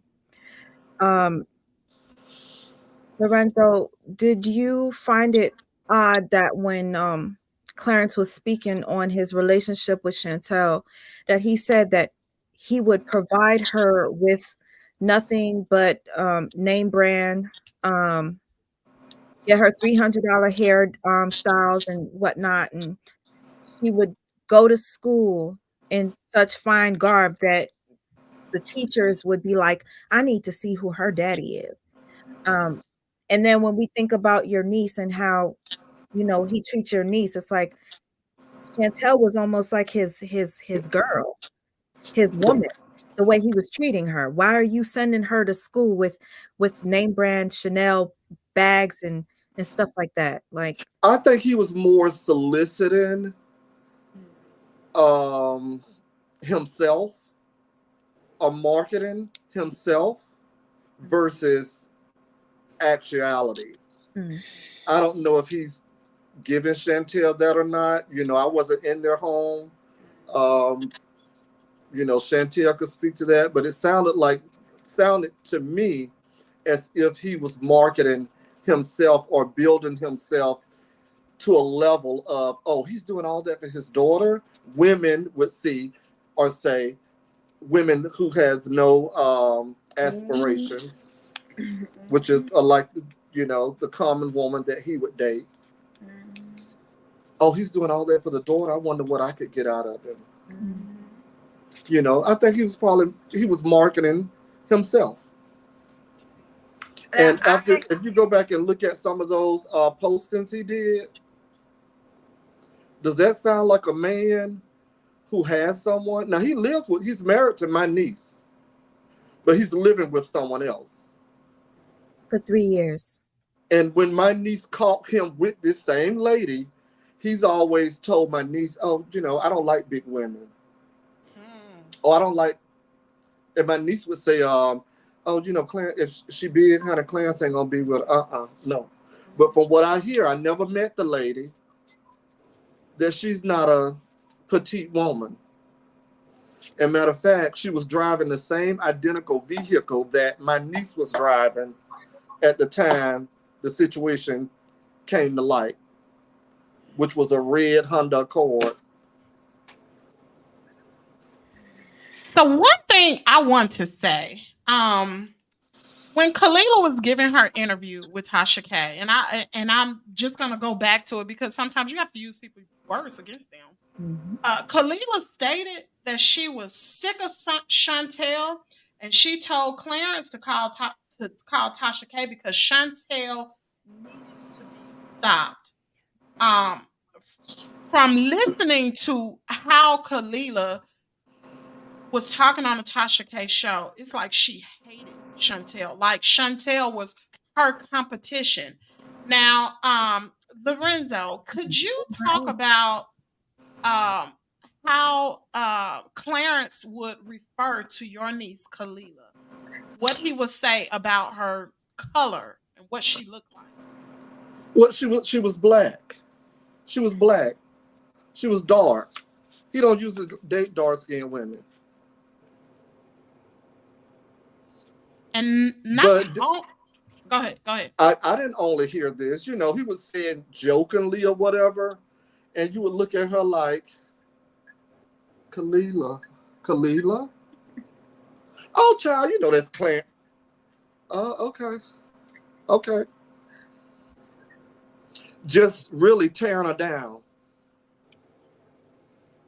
And not only Chantel was not lying when Chantel says he picks out the women that are weaker. And no disrespect to your niece, but her self-esteem had to be pretty low to accept that type of, treatment, behavior. Right. Sorry, Kimmy. I said it to her as well. I said, Kalila, look, I mean, these kids of Clarence on, Kalila. Oh, well, my kids are, and I'm a different woman than their mothers were.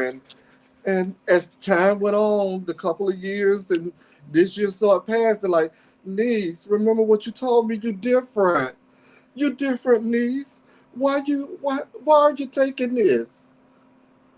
When you gonna get out like the rest of them did? They were smart enough to leave. Why you still there? But Kalila, and I want the audience to understand how Kalila really plays a picture in this whole story. She is the only woman that has been with Clarence Freeman the longest. Now, a lot of times when the alleged abuse, now, first of all, I do want to bring out that with that 56-page document, Kalila was not in the home with Chantel Freeman during this time. So if you remember, she never spoke about what happened in the beginning. She spoke about when Chantel was older, but she couldn't attest to that. Now, she may have been in the picture, but she was not living with Clarence at that particular time because Clarence had another wife.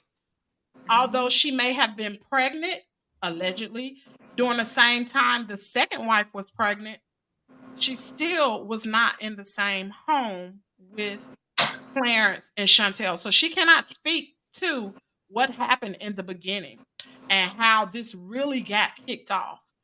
Go ahead, sweet mom, because I know you want to say something. Oh no, I just to go back to the colorism aspect, I just wanted to point this out. Um, we speak of projection when we look at the Tasha K interview with Clarence. There were a lot of things that he projected onto Chantel. He projected the STDs. He projected um, so many things to the point where now that it's dawning on me, he said that Chantel was a colorist and so was her mother. But when I had a conversation with uh, Mr. Freeman, me along with Tina Lampo, that's in the chat right now, um, he kept going on and on and on how all the women wanted him because he was light skinned and they just wanted babies with him to have light skinned babies with good hair. He just kept talking about his skin complexion to the point where it was a little uncomfortable. But then when he was talking on the Tasha K show, he was down in Chantel's mother and saying Chantel mother preferred Chantel because Chantel was lighter skinned. Chantel got the better treatment because she was lighter skinned. Chantel, this light, light, light. Now that I think about it, out of all the female children that Tasha K and Clarence stated were not victims, I think Chantel was the only light skinned one. I think Chantel was chosen because he wanted, there was something within you, Chantel, that made him choose you out of all the other siblings. And She had no one advocating for her. Her mother was not there. thank you. Kalila was there. And And there's some colorism in there as well, because you said that he's not into darker skinned women, right? I don't think Chantel's siblings are as light as her. You correct me if I'm wrong. I'm the lightest out of all of them. Yes. you know what? I'm gonna say this. I was doing some more notes this morning, and Clarence claimed that he was a little boy when most of his kids were being made. He said that he had the skin color and the hair, and they meaning the women wanted pretty babies by him. And he also stated that most of his baby mamas were right now between the age of 65 and almost 70. Those women did not stay. They couldn't be groomed. They couldn't be molded. But remember, Kalila was 19 years, Yep. 19 or either 20. He molded her in who she is. He broke her down. He And then broke her down. I also want to bring up where in the Tasha K video where Clea said that when she met him, she had 2 kids, but she had, her oldest son during the time. So he was a provider. He was a good father. So when she met him, he made her life easier. So with that being said, you're willing to cover up for this man, knowing that your other 2 kids that you share with him is some reason popping up with sores on their mouths. You will go as far as covering up your own children. What? And the things that's happening with your own children just because this man that you feel like is providing this lifestyle for you. And I think that's very sickening. What are the kids, Chantel? So everyone knows, I have Oh Lord. No. We don't have to talk about you now. I'm talking about which Well, other I'm kids. a part of his kids, so including me. So 4 kids, we all have the same disease. And her 2 children that she shared with Clarence also have the same disease on their mouths. The last 2 kids. Her oldest daughter and 3rd son, the son that she shared with Clarence. And I have visually seen that with my own eyes. And Clarence never took them to the hospital, never gave them treatment, never did anything. But now we all know why, because he has that disease. Chantel, can you elaborate on the 18-month-year-old? Oh, I was about to, yeah, I was about to get to that. So I have another sibling, which I saw the medical documents and the reports from what her mom showed me at 18 months. And it's documented because it was during his visitation time. She was with him. She got sick. He was not supposed to bring her back home yet because it was his visitation time. He brought her home and he was panicking tomorrow. She's sick and stuff like that. You know, I'm dropping her off to you early. So Can you say what exactly he said she was doing and why he dropped her off? She was banging her head on the wall, you know, just doing stuff like that. So she kept doing that same behavior with her mom. So her mom was like, oh, hell no, I'm not taking my child to the hospital. Because she started breaking out with rashes and stuff, you know, on her mouth and face. So she said she took my little sister to the hospital, and at 18 months, she was diagnosed with the same disease that Clarence I have, and his other 2 children have. But what was interesting to me, because I know he has a rebuttal or an excuse or answer for everything, why is it documented that it was also in her esophagus? Your esophagus, that's your throat. Okay? Something had to be in your mouth, in your throat, for them to detect the disease there as well. So, I mean, 1 + 1 = 2. So that lets y'all know I wasn't the only one. I'm not the only one that he violated. So You know? I do want to say some things about what Chantel was saying. If you all remember in that 56-page document, the ex-wife during the time, she actually stated to the detective that Chantel had mouth blisters on the outside of her mouth. Now, if y'all remember, you know, I said that the system failed Chantel because never once was it tested to see what exactly was it. Now, we all know Clarence at the time doing this 56-page affidavit, Clarence had herpes in the document. There's also one other thing I want to respond to this question. Someone asked, did Lorenzo ever hear from his niece or anyone else that Clarence may have been victimized himself as a kid or at some point? And I'm going to bring in a receipt. This is from allegedly the ex-girlfriend. Now we've already done a video about this. You can screenshot this particular text message, but this is between the blue is the ex-girlfriend, the gray is Clarence Freeman. Clarence Freeman goes into the story about how his aunt tied him to a tree, and you can read the rest. I don't want to read that. Yeah.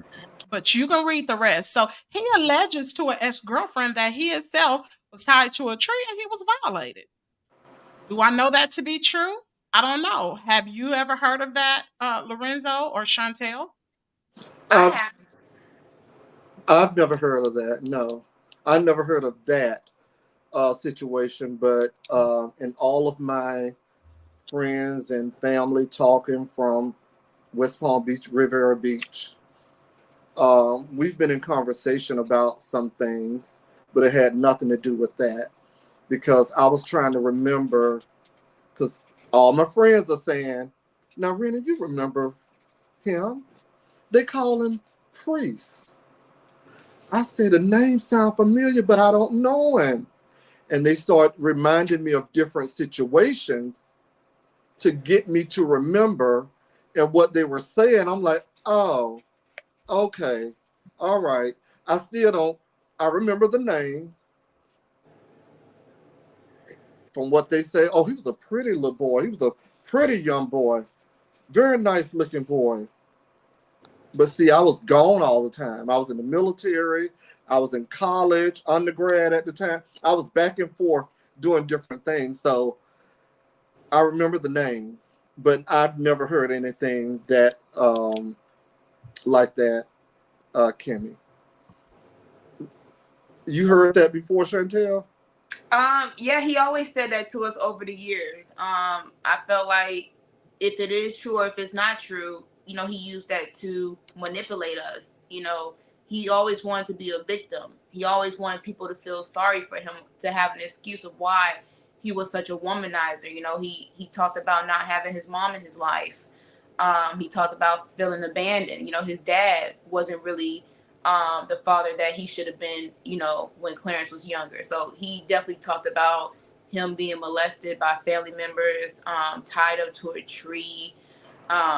He has definitely talked about he was treated differently because he was light skinned and he was the only mixed child in the family. Now, as far as his auntie, is he talking about his aunt on his mom's side or his On his dad's dad's side? side, he said that his and I know their names, and I sent one of them a message going off on them, because if it is true, y'all guys are responsible for this monster that was in my life. But he did say it was two aunts that was violating him. Are they still living? Yeah, they're still living. I just want to confirm this because I know, just like Chantel says, she knows her father. He will have an excuse for everything. Okay. So when Kimmy put out these receipts, Kimmy did her research. She checked the phone numbers. She matched the phone numbers. I personally wanted to know the phone number myself so that I could match it on our end.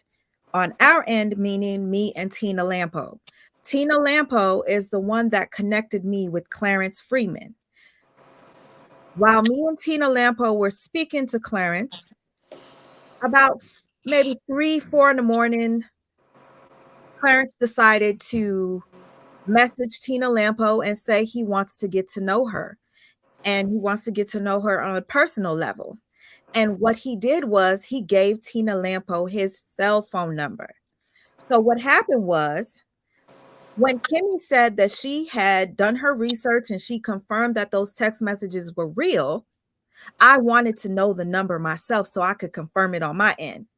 Eventually, when Kimmy's world decided she no longer wanted any parts of this story because it was extremely draining and this man was attacking her, she was done. And Kimmy's world decided to hand those receipts over to me. When she handed those receipts over to me, I was able to match the phone number that Clarence was texting with this woman on the text message that Kimmy, when you get a chance, put the text message up again for people to see it or screenshot it. They need to read that. I was able to match. That was the same phone number that he gave Miss Tina Lampo because he wanted to get to know her. That is the same number that matches with these text messages. So Clarence indeed is the one stating that he was violated as a child. He spoke of his age. He spoke of him being, when I say the things that he stated, you guys need to watch Kimmy World video with these receipts. It's a bit disturbing. She doesn't read them, but y'all need to pause and read for yourself. There's a warning that comes along with what Clarence says. And it reminds me back to people like R. Kelly, who was violated as a child, who then turns into a violator. He was an innocent child that then turned into a monster. Could this possibly be the same thing? So I want to speak about one other thing, and I almost forgot until Mother of Three Queens asked the question, "Where's Chantel's mom now?" That's not my question. My question is, before I get to the question, I'm gonna talk about how Clarence Freeman. Many of you all may know, especially if you watch Sweet Mom. Maybe if you watch me, I don't know if I talked about it. Maybe I did, about how Clarence spoke about how he knew me, how he had relations with me. And I just want to ask Lorenzo, Mm. have you ever heard of Clarence making false allegations on anybody that you know? Yeah, yeah, I remember because remember I told you all we never cared for Clarence, Mm. and I remember him saying, "And everybody in my family is not as large as Kalila's mother's family, but everybody in my family." Remember Clarence saying to Kalila, he had been with her mother. Now, I Mhm. know Kalila's mother because she was married to my brother. And I know that's a lie. I know for a fact that's a lie. Somebody like her wouldn't give Clarence the time of day. Mhm. Can I make this? Can I, just for the people that don't understand what you're saying? So Clarence Freeman stated that he was with Kalila, his wife's mother, Right, right. He said that. He physically. said that he had been with her mother. Intimately and all that. He said it in front of us Right. as kids. They were fighting about that, and he said that in front of us that he Wow. was messing with So her mom. so Yeah, yeah. why do you think Lorenzo, since you were on the inside during this time, why do you think he would have made those accusations about Kalila's mother? He probably secret. Let me tell you, Kalila's mom used to be a looker. Kalila didn't just come up with it. Kalila's mother was a very nice looking woman that was well put together, educated, had her own thing going. It was probably in his mind that he wanted to be with her that way, or he was trying to build himself up to think that every woman wanted him. Or to That hurt one I can Kalila. tell you did not want anything to do with him. He I, wanted to I hurt can answer Kalila. that. I can answer why he did that. When it comes to a narcissist, they would try to isolate you from your friends and family. Mm. So if he's telling her that, yeah, I'm slept with your mother, and if she's believing it, and she's like, okay, well, why my mother ain't never told me this, and she's allowing me to date this man, that's gonna put a strain on their relationship if she believes it. So that was the goal. He wanted to isolate her. He didn't want her to have no parts or no relationship with her family, so he could continue doing the things that he was doing. So Yeah. Don't I want believe to, that, Miss Kent. Don't believe that, y'all. Mm-mm. so Kalila's I, mom wouldn't have gave him the time of day. Mhm. so I want to respond to Mother Three Queens. She said, "I remember that Kimmy and you got a whole husband. That man is sick. Not Mhm. only he made these allegations, did he make that on the Tasha K show He made the allegations, he made them on her platform under the in comment the section. comment area?" Now, So what's disturbing about, and I'm so sorry to cut you off. I go have to ahead, add girl. this because it's very important that people know this because they don't have access to the actual site. What's extremely disturbing is that he went under the comment section of Tasha K's videos defending him, and he posted a photo of himself. In the photo was almost like, how do I describe it? It was a It was third. How to very sexual, drop? very Was it He like was this he was or something? soliciting. That's it. seducing. Yeah. So in that photo, he's Hmm. posed in a Yeah. way, it's almost Yeah. like a sexual way. And he says, Kimmy, do you remember this picture? You remember this picture? Do you remember how I felt when I was inside of you? He was saying things like this in the comment section. Oh, you remember what it felt like to be with me? Because, you know, we were together and now you're just scorned because I chose Leah and not you. And he said I was jealous of Kalila. Now, what I do want to make clear, I am married. I've never lived at the same time where Clarence Freeman lives. I've never heard of a Clarence Freeman until I watched the Tasha K show. I don't know him. I am a married woman, and to be quite frank, I wouldn't look his way. Would not look his way. Um, Many of you all know or don't know, I am a United States veteran. I have integrity. I do. And that is real high on my list. I've never. So I just wanted to say that. But what Clarence was trying to do was discredit me as a content creator because at that particular time, no one was speaking up for Chantel. Matter of fact, he wasn't going to come back on the Tasha K show at all. He wasn't coming back. And I have proof because he was messaging us, me and Tina Lampo. Tina Lampo is behind the scenes sending me receipts. He messaged her at 3:46 a.m. with his phone number, says, I want to get to know you. He said he no longer wanted any parts of this. He wanted us. He's like, I can't wait to see what you guys have in store. Like he wanted to see me and Tina Lampo defend him. But after that Wow. conversation and after Tina received these flirtatious messages from him, she was very uncomfortable. And Tina said, I don't want to talk to him anymore. Like, why is he messaging me at 3:40 something in the morning talking about he want to get to know me? And I said, write him back. She did not want to. And around 4 in the morning on my end, Mr. Clarence Freeman is liking my photos on Facebook at 4 in the morning. I will say this, there was a receipt that Chantel shared. And I know some people might say, "Oh, it's not a big deal. This is old." But back in 2018, there was a woman that posted Clarence's photo and his information. And it was a warning to women, okay? I don't even know if I have it on my phone right now, but it was a warning to women basically stating, if you see this man, okay, here it goes.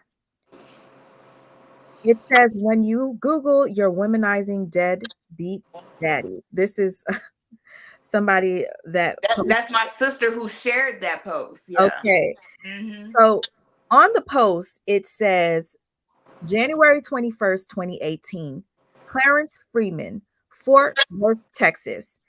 It says Clarence Freeman, hashtag free organics, I guess is his business or was his business at the time. It says Clarence Freeman is a liar, a cheat, a user. He dates women for 2 or 3 months. He asks for money and says he has 5 kids at home and he needs help, but never tells you about the woman that lives with him. He got a house built off of money from women. When he says, I'll pay you back, he doesn't. He blocks your calls and you from social media or any way of contacting him. He says women pay him just to be in his presence, and he doesn't sleep around. If he was sleeping with me and he lives with someone, he sleeps around. When confronted with his lies, he gets angry and calls you bad names and tries to put you down. He has a record as long as your arm. He'll also say if another woman, he's been scamming. Oh, you have it. Oh my goodness. Uh, he'll also say if another woman he's been scamming has the same pictures as you, that she got them off of the internet. LOL. Just another lie. I have pictures from his childhood and nudes that are not on the internet. Okay. This was from 2018. Oh, and one more thing that I must say. Back in 2013, I believe it was, please correct me, Chantel, if I'm wrong. Chantel received a message from Clarence's ex-wife. Yeah. And in the message back in 2013, the wife stated, after Chantel said, please, I want to see my sibling. Can you bring our sibling around? The mother said, that will never happen. I will never bring your sibling around that man again, remember what he did to you, Chantel. You remember, right? I remember that. That was his ex-wife, the second wife. His ex-wife wrote that to Chantel back in 2013. Yeah. What did she mean when she said, "I will never allow my child around that man after what he did to you, Chantel"? She what that means is she knew what he did to me, and in the 56-page documentation, that's his ex-wife. That's in those reports. So she was able to find out the truth about what really happened to me. I was never prostituted by my mother. My mother never sold my body. And as far as the STD that they discovered during that time, she thought that that came from my mom's prostituting me. But at that time, I wasn't tested and nor was it documented. So Clarence, how did you know to tell your wife about this STD? And it was never even tested or documented at that time because he wasn't being investigated. Now that's in the 56-page document. So if you ain't give it to me, how did you know to tell your wife that? And Exactly. he ain't like it's yeah. And Lorenzo, I just want to say this to you, Lorenzo, because I know you stopped watching the interviews. If you saw the preview to the last 2 episodes that Tasha K aired, there is a preview that shows Clarence Freeman holding a bottle of water and he's biting on it and he's showing that right there was in defense of the marks on his penis. That was to explain why he had marks on his penis at the time, when in actuality, those marks were actually That's it. The outbreak. It was in a 56-page document. He was trying to correct. Okay, you know how we pointed out that he had an outbreak and he went to the hospital and he said that his private was zipped up in his zipper. He wanted to make an excuse for him having lesions on his private area. So the excuse was to Tasha, yeah, she bit it like this and she went and and I had to go to the hospital because she bit it and I had an infection off of the bite. That was his excuse for having lesions on his private area. Okay. But in the 56-page document, it documents that he went into the emergency room complaining of penile pain. And that's when he was diagnosed with what he was diagnosed with. What he's pointing everybody out to know that his daughter's the one with said he has it himself. And he's been sleeping with thousands of women, like he said. He brags about thousands. Just like when Tasha said, this was very disturbing, Lorenzo. I know you probably don't remember because this interview was a couple months back. But they spoke of him being uncircumcised and how, Chantel lied to the police and said that he was uncircumcised. And Tasha says, it would be really hard to suck an uncircumcised. And I thought that was very disturbing that she was referring to a 5-year-old by saying it's really hard to suck a uncircumcised. And he was saying, oh yeah, he said, I'm snipped, I'm cut clean. Thousands of women know it. Yes, you could ask them. It's thousands of women that know that I'm cut clean. Just bragging about the thousands of women that he slept with.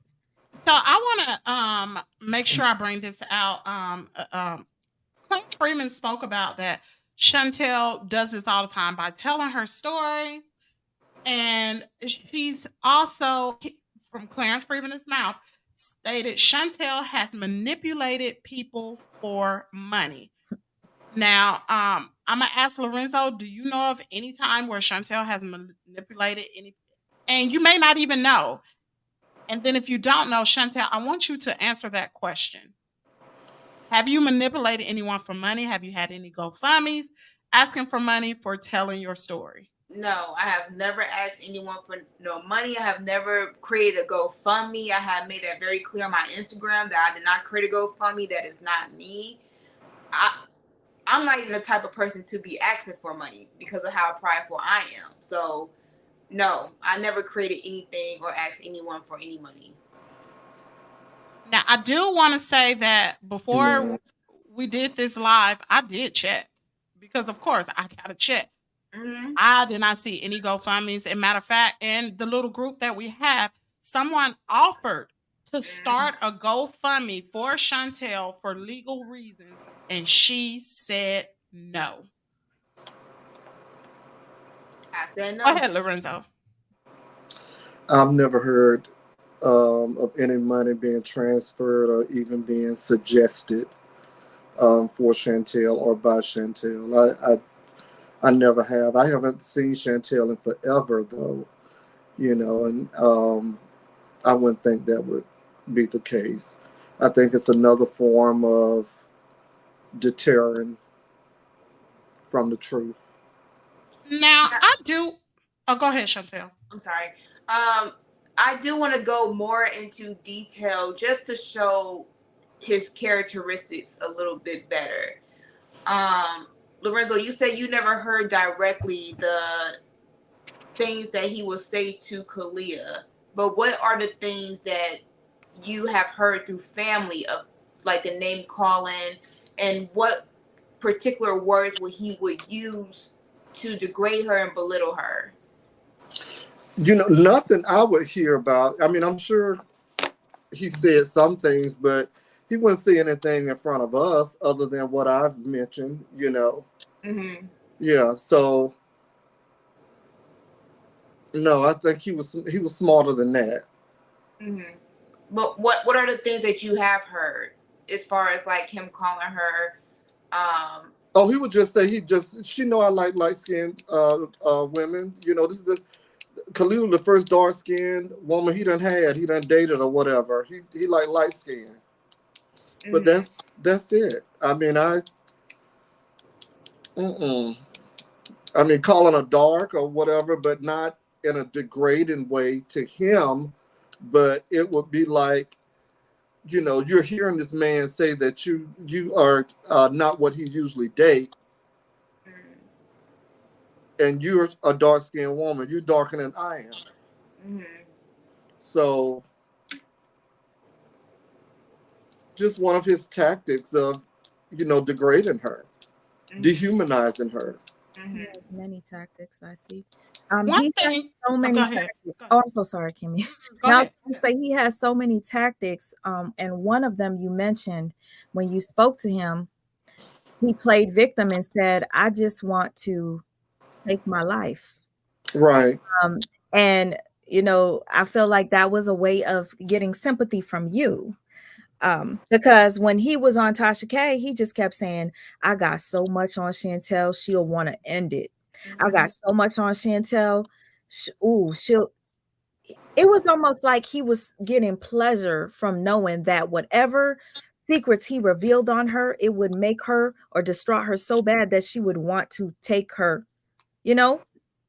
And the fact is, Kalila, when asked from Tasha K, do you actually think that Chantel is capable of offing herself? And Kalila said, yeah, she will. Mhm. As if she did not give a care. She really showed that she does not like Chantel. And part of me is like, is it because Chantel was your competition? I don't know. One thing I want to take this back to Tasha K because I have to use her own words against her. She said at the beginning of the interview, she said, when you're looking at people's character, how they move, ducking and dodging, and they are able to look you in the eye, especially if you are from Florida. You know a liar. You do not strike. Now she's talking to Clarence. You do not strike me as a liar. You do not strike me as a clout chaser. You don't even want to be here. Now, first thing I want to say is about liars. Now, many of us know who Jeffrey Dahmer is. He was a very he was an outstanding citizen, but no one knew what he was doing behind closed doors. Nope. And there was some other individuals. Look at R. Kelly. Mm. Look at P. Diddy. Mm. Look at all these people that are coming forward, and they were upstanding individuals, and they lied to the end. They looked people in the eye and they lied.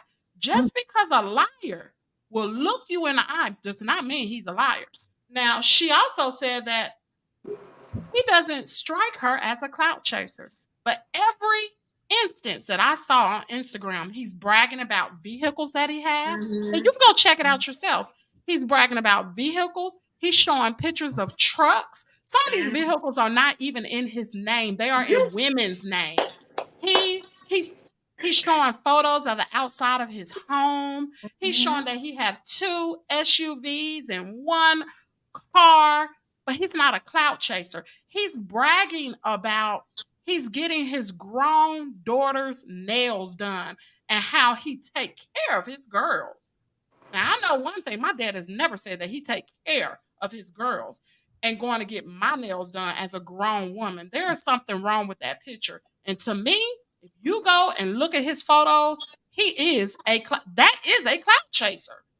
Someone that wants you to believe that he has something that he doesn't. Now, I've showed different receipts prior to this video where he asked his ex-girlfriend for $10,000. I have the receipt right here. Matter of fact, Oh, I'm wow. gonna show it. I need to see that. He asked that, and you can screenshot it, enlarge it at your leisure. And he didn't come out and say, "Would you give me?" He's so manipulative. He didn't say, "Would you give me $10,000?" He made it seem like it would be her idea, given the fact he had had to have eye surgery and all these things done. He's not going to be able to eat. She didn't respond like that. Did he She say, didn't did he really say? You guys need Yeah. to screenshot this and read it. Screenshot it and read it. Y'all need to see what he said. Oh my god, this is so manipulative. Go ahead. I'm sorry. So just make sure you screenshot it. Take a moment right now, screenshot the photo, and enlarge it and read it for yourself. Clarence is in the gray. The woman is in the blue. She didn't fall for it. She didn't fall for it. And well, I'm not going to say anything more because she wants to stay anonymous. So I'm not going to say anything more about her. But you never know. One day, she may decide to speak up. So Clarence, you better count your. I'm telling you, she might speak up. You never know, because thankfully we have you here, Mr. Lorenzo. Thank you so much. Well, I thought about being anonymous, but you know what? I've been anonymous for so long. Wow. And this is not, like I said in one of the postings on Tasha K's platform, this conversation is not foreign to us. We've heard it many times before. Why be anonymous now? Ooh, wait. Well, Lorenzo, I want to say, I'm so sorry. that I wrote it down. do thank you for, making the decision to come out publicly to, speak out on the information that you do know. You didn't have to do this, but I'm just so thankful that you decided to do this, because like you said, if you know something, do something about it. And I'm happy that you decided to make that decision. So it means the world to me. It really does. Well, you don't have to thank me. And just like I told Tasha K's team, her husband, or whoever that was, I had questions that I've gotten the answer to now that I needed answers to. And it was about the situation with the other kids in the house. I really wanted to know that, because that made me look at things totally different than I was, because I didn't figure that would be true. I just thought everything was exaggerated or just a flat out lie. Well, have Kalia get such and such tested. If she feel like I'm making that up, she can get her oldest daughter tested and go from there. But I have visually seen it with my own eyes, so I know she do have it indeed. I just wanted to say one last thing, and this was in reference to Chantel's mother. Okay. The disrespect that, when I tell you, the disrespect, calling her mother a addict of crack and saying all these things of her mother, false allegations of her mother. Okay. Um, he painted the mother out to be mentally ill. Whether she does have a diagnosis or not, that does not mean that what she accused him of is invalid. The reason why I'm bringing this up is because in the 56-page document that Kimmy read, and I'm so thankful that she read it, that was a lot of work to read. I tried to read a few pages and it was overwhelming. So for her to go through the entire 56 pages, God bless you. You are an amazing individual. And you are placed here along with all of us to be a voice for Chantel. But I just wanted to say this because it's very important that you guys know. In the 56 pages, Chantel's mother accused Clarence Freeman of doing things to her daughter at a very young age, so young that she can't speak. You understand?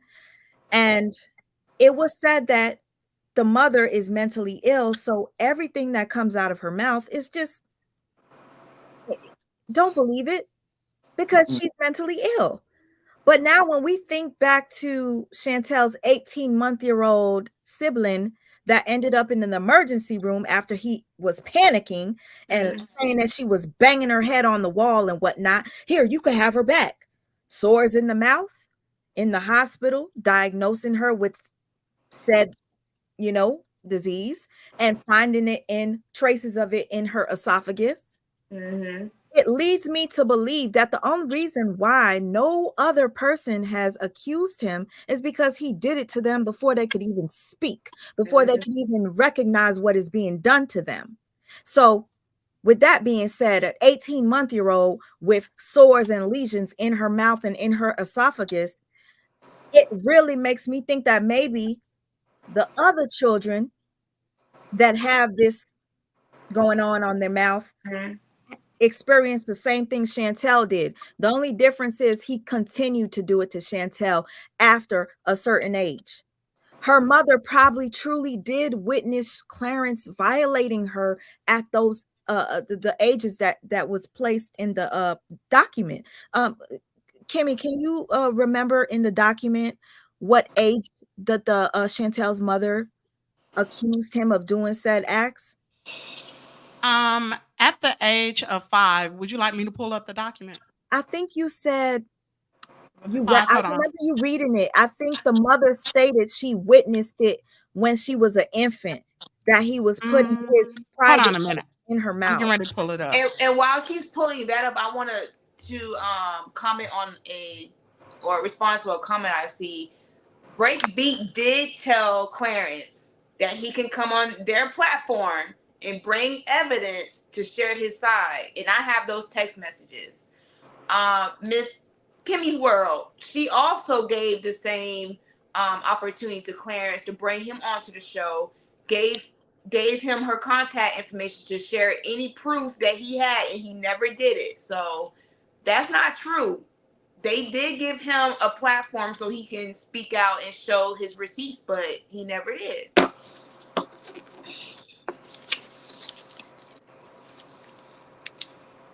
In the document, I can remember Chantel's mother accusing him of said acts before Chantel was 5. She walked in and caught him with his private area in Chantel's mouth as a baby.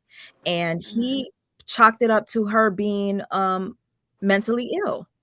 And the and the paperwork does say that they threw the case out because of the mother's mental illness, when in actuality, she could have indeed witnessed it. And he was just playing on her. Like, I could lie and just say, hey, she didn't see nothing. She's mentally ill. Nobody's going to believe her.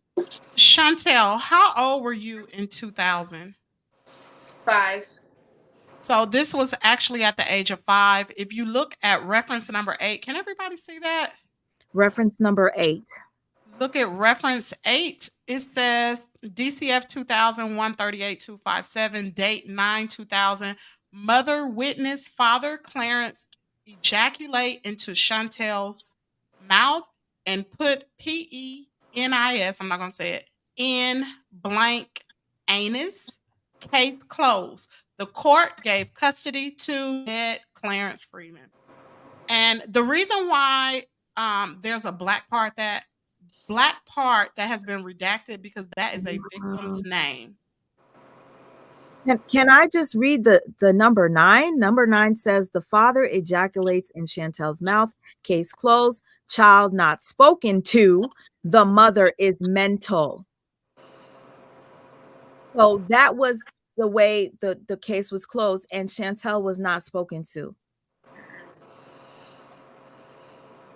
Because during that time, he was just, from what I remember, was just oral sex. He would blindfold me and make me do oral sex to him.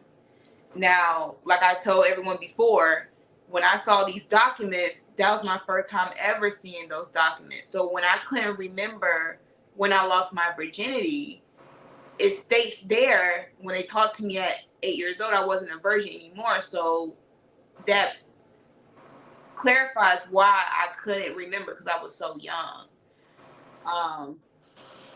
I'm sorry, I'm losing my train of thought. Yeah, because really, if we take it back to the documents, and I don't want to really harp on the 56-page document because we've done that before. But what I will say is, according to this 56-page document, Chantel was not touched sexually as far as in her.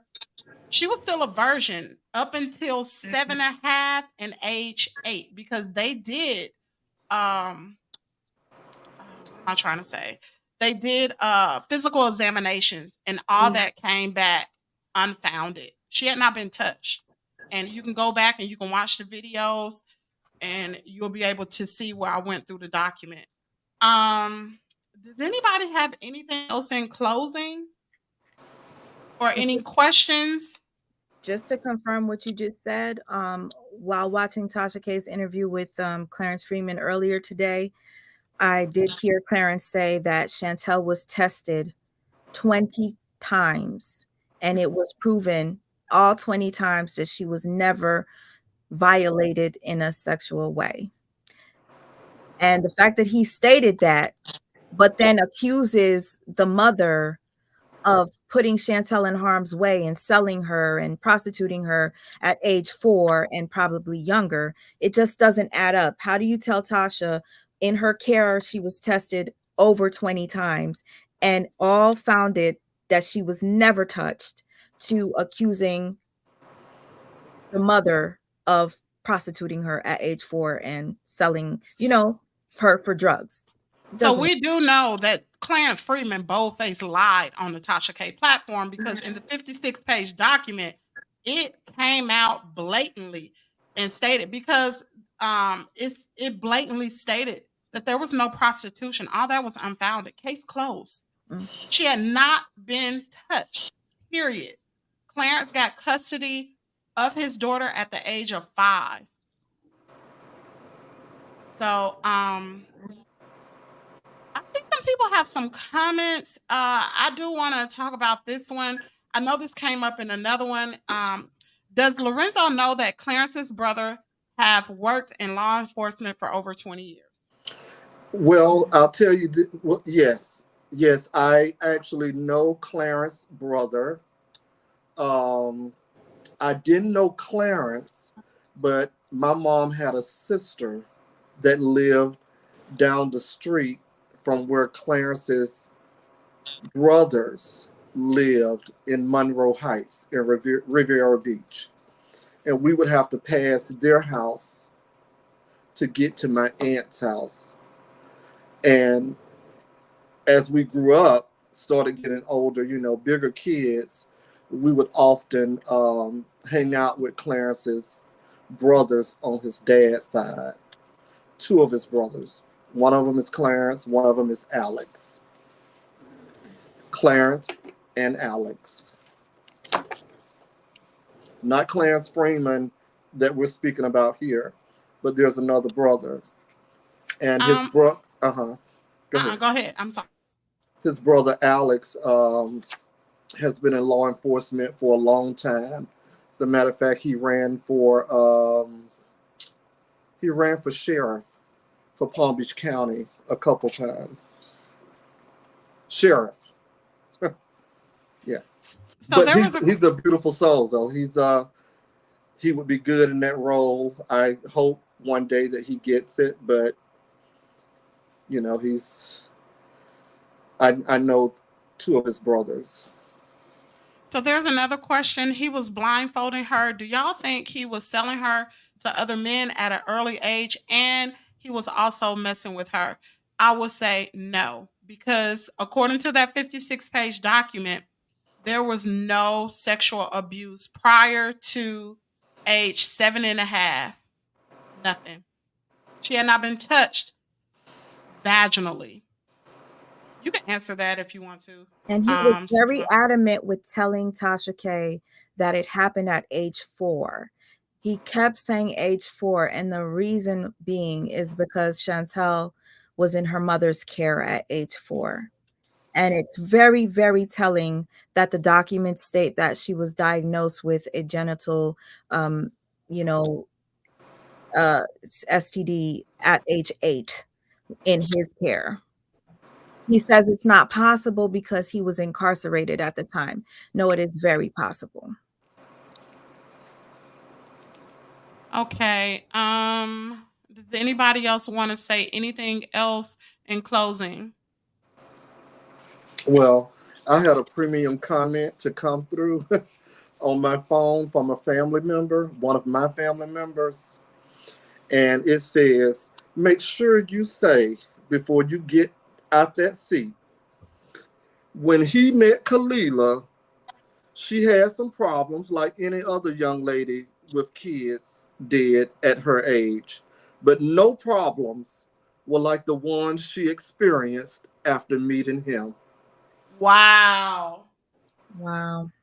Wow. Wow. And that's so true. He took her life.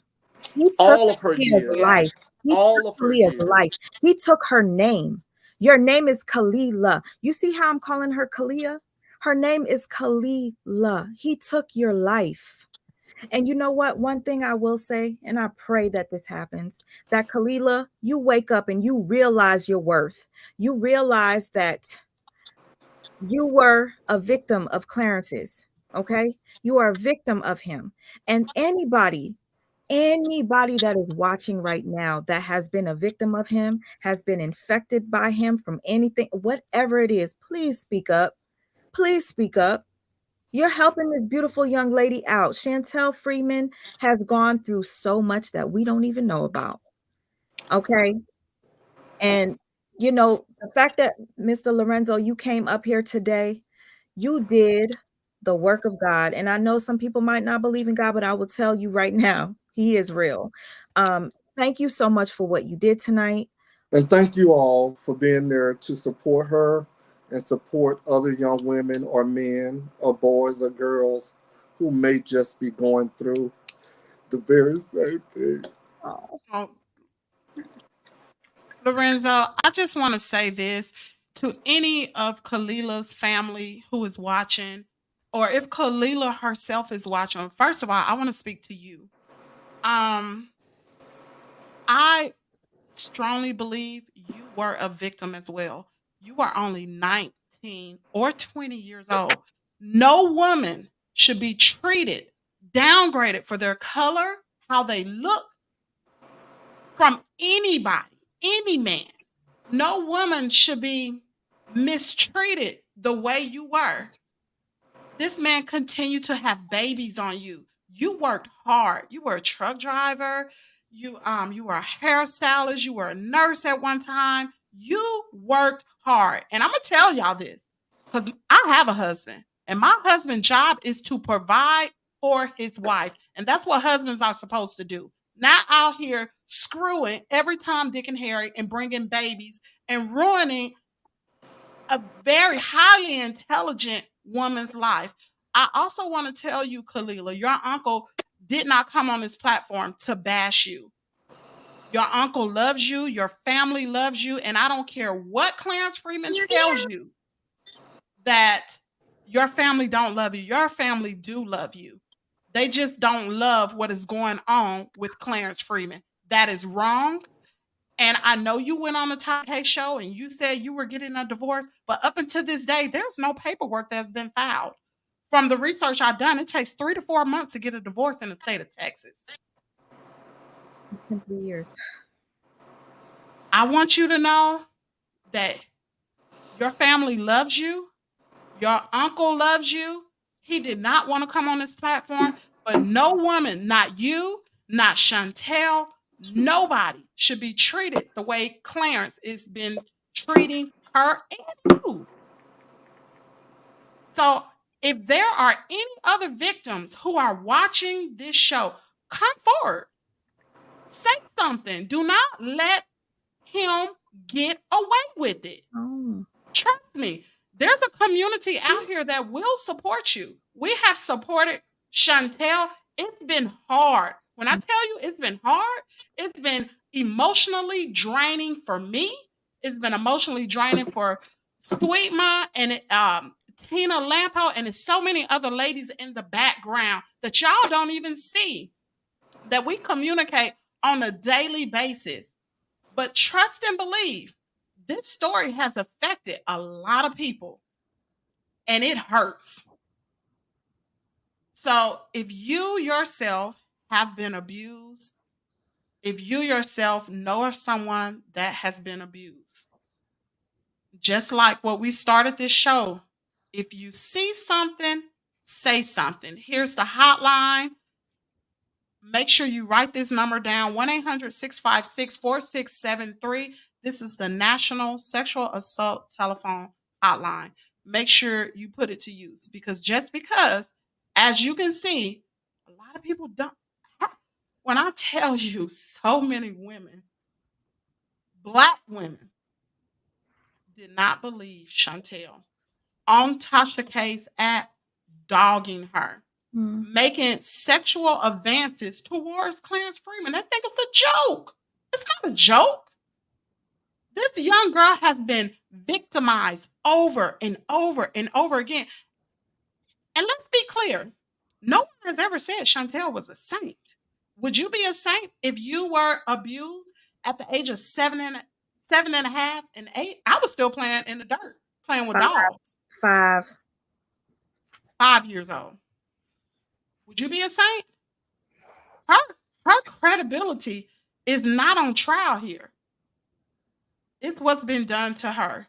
Of course, she needs therapy, and a lot of other people who were in the comment area need therapy as well, because you do not re-victimize the victim. It's hard. And shame on you, Tasha K, for not doing your research. You heard from the uncle. The uncle was on here and he told you he didn't even know about any of these documents.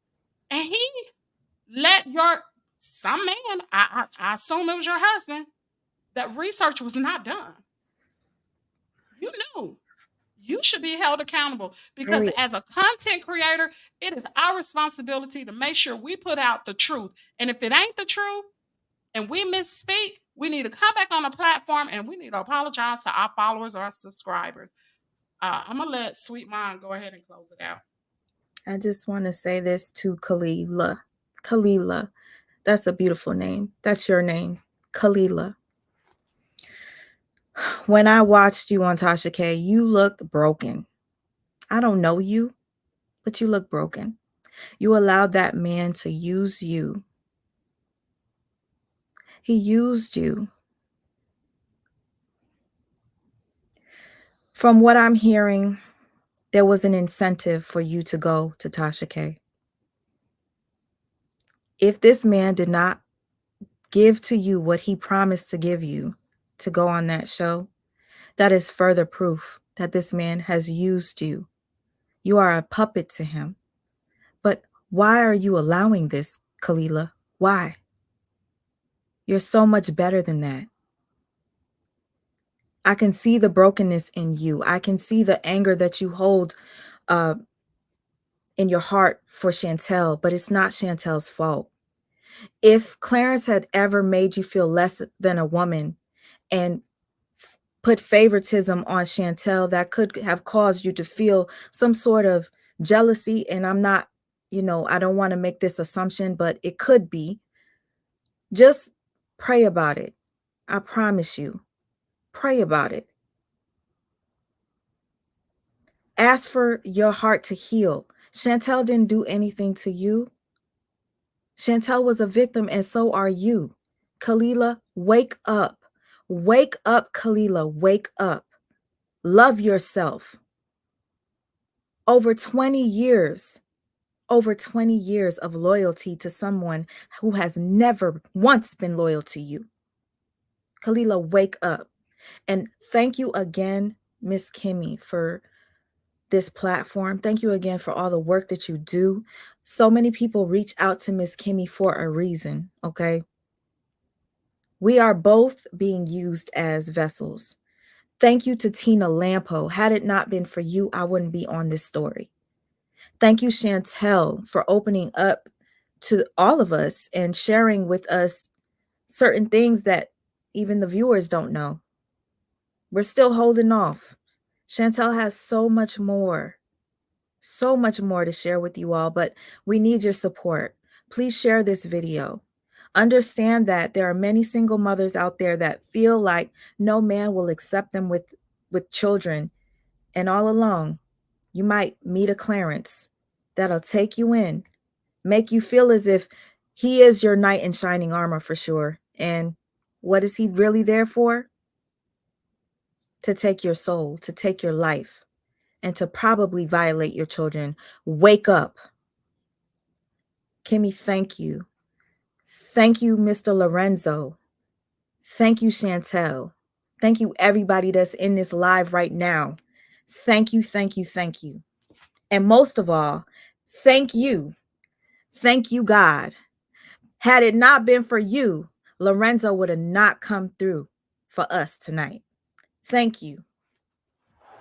Sweet Ma, I have to thank you because I honestly did not think I would be strong enough to do something like this. Because I told Sweet Ma, I've never done this before. I've never had someone to come on a play. I don't even know what to say. This is not what my channel has been about. I'm a factual person, but not like this is a lot.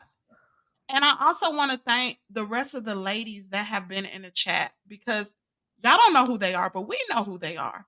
And they have been ride or die. When I tell you ride or die, and we all met by chance. None of us met, like, no one recruited them. Chantel, these people just came along the way. And so I just want to thank those ladies. I want to thank Chantel for never giving up. I just want to really thank her. I also want to thank Lorenzo for letting us know and for putting these pieces together so we can understand this story because I couldn't understand. I didn't know I didn't know who Kalila was. And this made her human for me. And I could relate to ladies that I know just like her. And now I can see why this even happened. So I just want to thank all the people that have worked behind the scenes, everyone who has watched from the bushes. How y'all doing? I appreciate y'all watching. And I guess we'll end the show. Make sure you guys subscribe to Sweet Mom's channel, subscribe to my channel. Make sure you like, engage, share this. Share this platform, share this video on all platforms. Just because you have a small following, it doesn't mean anything. Somebody who has not seen it, they'll know about this story. Anything else, Sweet Mom? I know. It's real sad. All right. Thank you guys. I will talk to you guys later. Thank you for